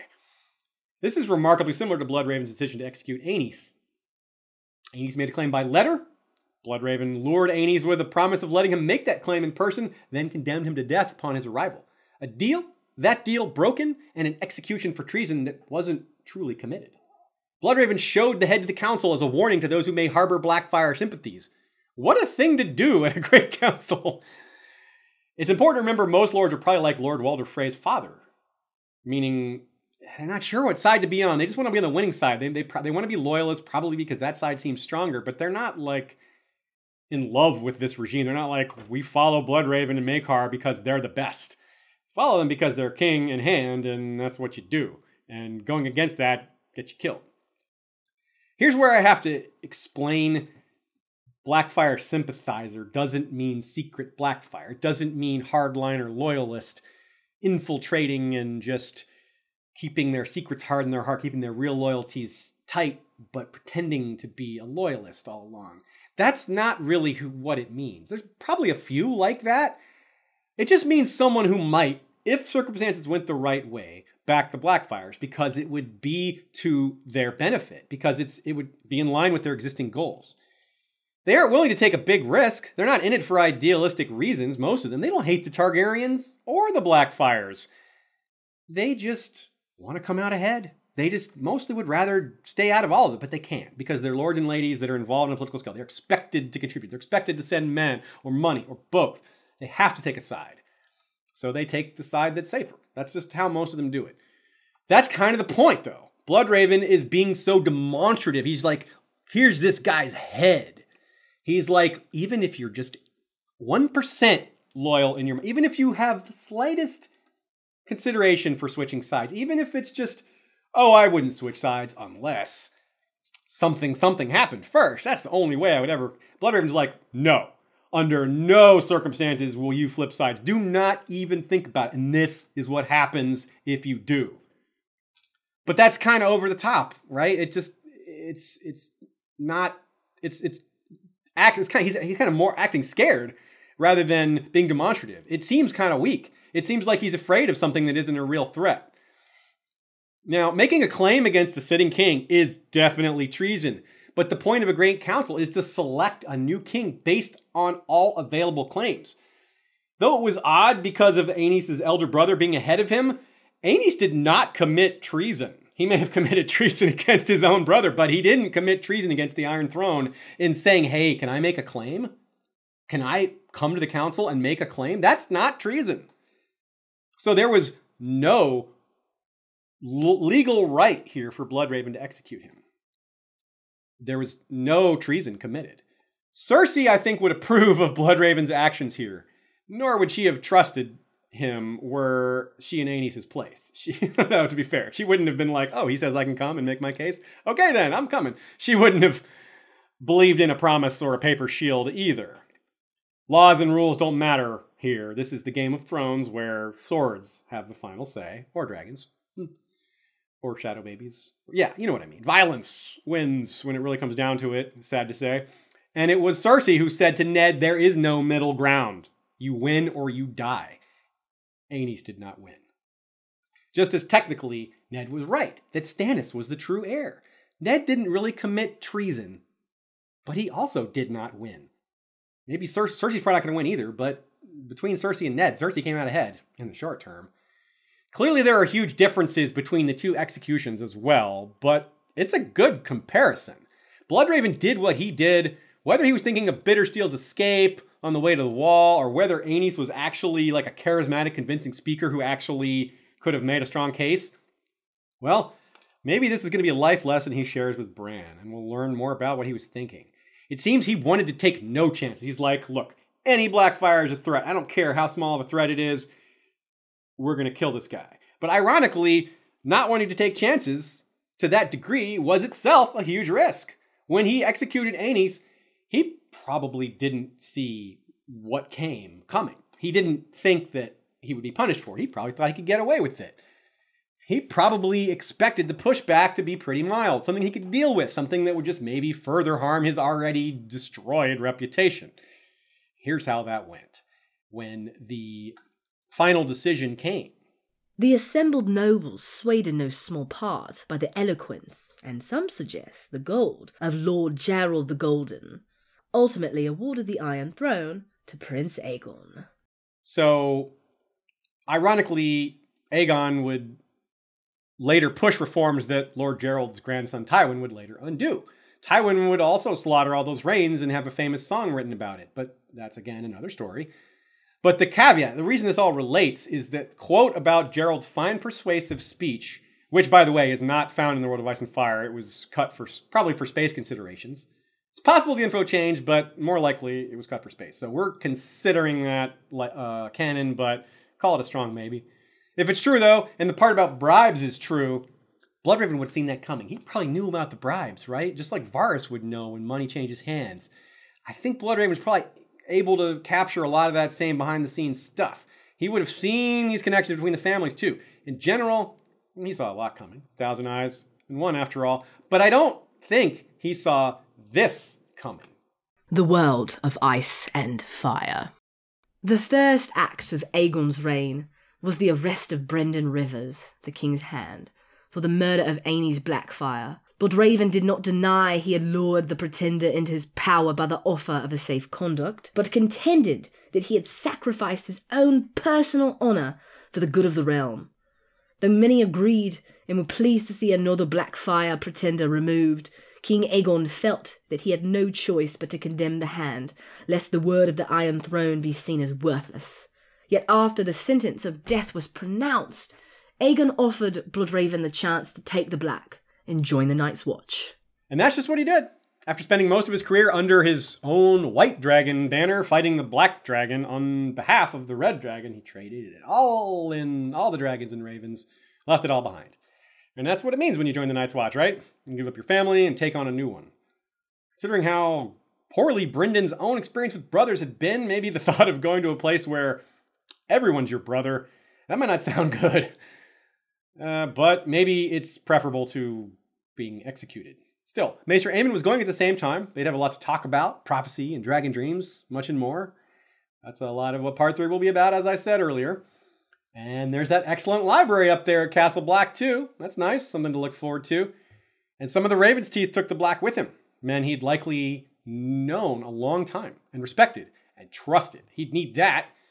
He's going to a place where he'd probably have some enemies, right? He probably sent people to the wall. Probably a lot of people to the wall. I mean, maybe he preferred executions, but some of them probably went to the wall and they'd be waiting for him, maybe with revenge in mind. And he'd have to call them brother, and they'd have to call him brother. And well, he's used to brothers who want to kill him. One of them took out his eye, after all. It'd be cold, but one thing's for sure, he'd have a lot less responsibility, right? At least he wouldn't be in charge of protecting the realm anymore, right? Right? Like Tywin mixed with Varys, mixed with the Song of Ice and Fire itself. That's kind of what Bloodraven is. That's where I'm at after all this. And it's only episode 2, right? We still got another one. We got a part 3, which seems fitting for the third longest tenured Hand of the King. The rule of 3 here. One thing that strikes me is Bloodraven's political career throughout it all, the way he manages himself as a ruler and in terms of actual policy and personality. It's so set up really well by his early life and his upbringing and the circumstances of the realm around him. In real life, there's a lot of debate over nature versus nurture. And it's pretty clear to me that Brynden Rivers, you could say there's a lot of both going on. He has magical blood. That's purely a matter of nature. He has blood from families that come with baggage. Blackwood and Targaryen, being born into natural rivalries. That's kind of a bit of both. The stigma of bastardy is a cultural thing, so that's kind of a nurture thing. But he is, by nature, a bastard. And a lot of hate. A lot of hate throughout his career directed at him. Much of it undeserved, aimed at him for that bastardy and his appearance. But also because of that Blackwood Bracken thing that he was raised in. And Targaryens and Blackfyres. Bittersteel. He just had a lot of hate around him. He's accustomed to feeling it, having it directed at him, etc. Most people who hated the Blackfyres didn't hate them before the rebellion. They were hardly a thing at all. It wasn't a thing to hate. It was just a guy who was popular, that was an important figure at court and around the realm, but the idea of him having a huge faction and rising up to rebel, that was a slow, gradual thing. Bloodraven hated Bittersteel from the get-go. So, he carried all this from a very early age, this concept of hatred and dealing with these things in a certain way in an emotional way. It might be what led him to misjudge the situation with Aenys. It might have been, hey, I know I'm over the top a little bit, but it's okay because everyone else it kind of feels this way, sort of. He thinks that everyone hates the Blackfyres almost as much as him, when actually it's the difference is much larger. I wonder what Bloodraven was thinking down in the black cells. And again, I can't help but think of Ned Stark. Ned cursed himself as a blind fool. Thrice damned. There's that 3 again. But Ned was unwilling to go far enough. Whereas Bloodraven went too far. Well, it's kind of similar in that regard. The wall for them both was the result, although Ned didn't actually go to the wall as planned, but Bloodraven did. Some would argue that this was all planned by Bloodraven, meaning while Ned left Winterfell to play politics right when summer was ending and winter was coming, Bloodraven left politics to head north during a hellish winter because he knew what was coming. Many think by the point that he went to the wall, that he was woke, and he was ready to head north to explore these connections to the old gods, to figure it all out, to begin waging war against the one true enemy, to start getting ready for something that was still a while off, but would be such a big battle that you gotta get it started now. Maybe he wanted to see the library at Castle Black. Maybe he thought there were secrets there that would unlock the rest of what he needed to have the full picture. Because we know, and why would that be? Well, we know a lot of books were burned in the Seven Kingdoms under the order of Baelor the Blessed. We also know that Castle Black didn't follow those orders quite as closely. The command in general wasn't followed as closely up there. Some think that after the 7-year summer and 3, eventually 6-year winter, he had better ways to serve the realm in mind. That he was far from a thrice damned blind fool, as Ned put it, but really, he was far above the Game of Thrones. He, like a raven, you know? I can't say that's impossible. It sounds cool, it sounds interesting, it sounds wow. I think it's tempting because he's so powerful and outstanding to think of him in terms like this, in terms of conspiracies and long-term planning. But I'm dubious of that. I'm dubious he knew the repercussions for executing Aenys. I'm dubious he's like, I'm going to go north anyway. I'm going to just take out one more Blackfyre on my way out the door just because I can and might as well. I do think George has presented things in a way that opinion is valid. I just don't share it. This is a story that focuses on realism in characters who are in an unrealistic setting.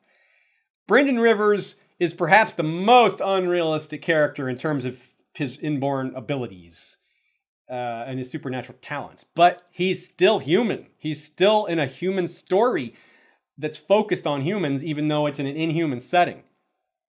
So I think it would be a little much for this guy to just plan everything, to not make mistakes, to not have emotions that lead him astray like everyone has. It's just that his were so important because they were so visible, because he's hand to the king and all of his actions had consequences. So that's where I'm at. That's what I think. I think he's flawed, he's human, just a very powerful, supernatural human. But we'll probably never get a direct answer on it. But there's a chance because he's still alive and he's still having conversations with Bran. But more likely we'll get from him other unknowns, other answers.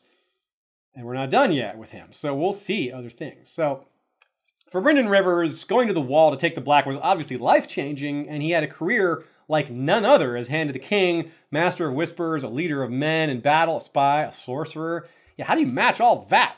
Yet somehow his experience on the wall does. It does match all that, and it's more relevant to A Song of Ice and Fire proper. So it's just as interesting or more so. After all, like his unique time as Hand, his tenure on the wall was like no other brother of the Night's Watch ever. And that means he's going to be awesome to explore his time up there, his connections, guessing at what might have happened, all the different people that are going to be on the wall with him. It's going to be a lot of fun. We're going to have great fun making it and presenting it to you. Can't wait. In part 3 of that deep dive on Brynden Rivers, which we're calling the Three-Eyed Bloodraven, yeah, we'll do just that. Behind the camera, behind the scenes, and behind a lot of things that you don't see, Ashea is the best. Thanks to Michael Klarfeld for the video intro and the maps that we use all over this and many of our episodes. Big thanks to Rhaenys Targaryen for helping me with the fact-checking and making a few suggestions for the script. It's always good to be as accurate as possible, and she really helps with that. Thanks to Joey Townsend and Jesse Kowal for the intro and outro music. Voice work was done by Camille Stoner, as well as Valkyrist, who you can find on Vassals of Kingsgrave. He's done a lot of other readings, which you can find on YouTube and in other places with his great voice. Huge shout out to both of them for making this episode come to life a bit more. As I mentioned at the beginning, Stephen Atwell had a big part in helping me with all the details of this episode. His help was invaluable. His input was huge. Check out his work on racefortheironthrone.com. But of course, you're also familiar with him from some of our previous Blackfyre episodes, as well as his appearances with many other creators throughout the fandom. We wouldn't be here without our Patreon supporters. This show literally would not exist. So thanks very much to all those who make it possible via their long-term support. That consistency allows us to keep growing, and it makes us feel really grateful. So if you want to join in, go to patreon.com/historyofwesteros, pick the level that's right for you, and check out all the benefits we have to offer. Our Hand of the King is the mysterious BR. Lady Suzanne Sinistral is the learned, holder of the left-handed Valyrian shears called Penance, Hand of the Beard. Lord Jim the Fortuitous of Wars and Politics of Ice and Fire blog and Two-Wage War podcast is our Warden of the West. Lord George Stormsville the Cunning is Lord of the Chiliad and Warden of the East. Kabeth the Unfrozen is Lord of the Bricks and Castle Crimson Light, Defender of the Old Gods and Warden of the North. Lady Kelly McMath of Covington is Lady of the Villa Hills and Crescent Springs, Warden of the South. Lord James Tuttle is King of the Stepstones and the Narrow Sea, Commander of the Royal Fleet, consisting of the Narrow Fleet led by Flagship Caraxes and the Bloodstone Fleet led by Flagship Prince Daemon. Charlotte Auster is Corsair Queen of the Western Shivering Sea, Commander of the Briny Fleet, whose flagship is the barnacle-encrusted, violet-hulled Mercenaria. She carries the nacre-inlaid shucking blade Crasslever. Lord James Tuttle and Charlotte Auster have engaged their men in a contest to who can make the best werewood ship. The cost is extraordinary, but neither seem daunted by it. Our small council consists of Lord James Inkblade, the Scholar Knight, Master of Whisperers, Lord Robert Jacobs, Master of Coin, Lord Daniel the Sneaky Russian, Master of Ships, and Grand Maester Via James. Our stalwart lords and ladies in their castles include Lady Direliz of Castle Naki, the Alpha Patron, Lord Dan of the Red Mountains and Castle Great Bell is Breaker of the Second Stone, Lord Skip of the Veldt is Lord of Castle Ganges, Gregor the Toasty is Lord of the Breadfort, Elysia Everlasting of the Green Blood is Lady of Desert Rose, Lord Ryan of Castle Stonegate is Guardian of the Rocky Mountain Pass, Lord Garin de Haviland is of Devil's Hand Keep, Ashlyn Winter the Hawkeye is Lady of Castle Skyfall. Lady Mikkel of Moonacre is leader of the Werewood Protectorate Alliance. The Lord of the Halls of Castle Hillcrest is wielder of the Valyrian steel machete Everglazed. Lord Alistair Whitaker is Lord of the Dawnhold. Lord Bemmy Snugglebunny is guardian of the hidden 100-acre Werewood, dual-wielding Glorious Morning and Little Light Wise. Brian the Defender is Lord of the Spearfort and the Freelands, last scion of Clan McCulloch, Strength and Courage. The Bastard of the Wolfswood is First Forester of the Old Gods, sworn to House Ironwerewood. Listen for the silence. Connor the Dungeon Master is Lord of Catamount Keep and Guardian of the Smoky Mountain Pass. Lady Baelish is Dark Widow of Harrenhal. Lord Sidney Jesse is the Fallborn, Lord of Blue Spring. Sir Valentin of House Degen is creator of the Game of Predictions, free Game of Thrones Predictions Futures Market. Lady Lyanna Kelly of Wolf Island is Protectors of the Steelhold. And last but not least, Casey Stark of House Acres. Our King's Justice is Sir Troy the Steady, wielder of the Valyrian steel blade Fate. Our King's Guard is commanded by the Smiling Wolf Lord Commander Stephen Stark, cartographer of kings, who earned a white cloak through wisdom and learning as much as skill at arms. The Beard Guard includes Lord Commander George the Golden, Sir Joshua Oakhart the White Oak, Lady Rita of the Coppermane the Unbound, Dance the Fervor, Sir Jeff Warden of the AC, wielder of Triad, the multifaceted beard of platinum red and brown, Stay Frosty. Sir Tim Corgyle is Mad Boy of the Western Desert.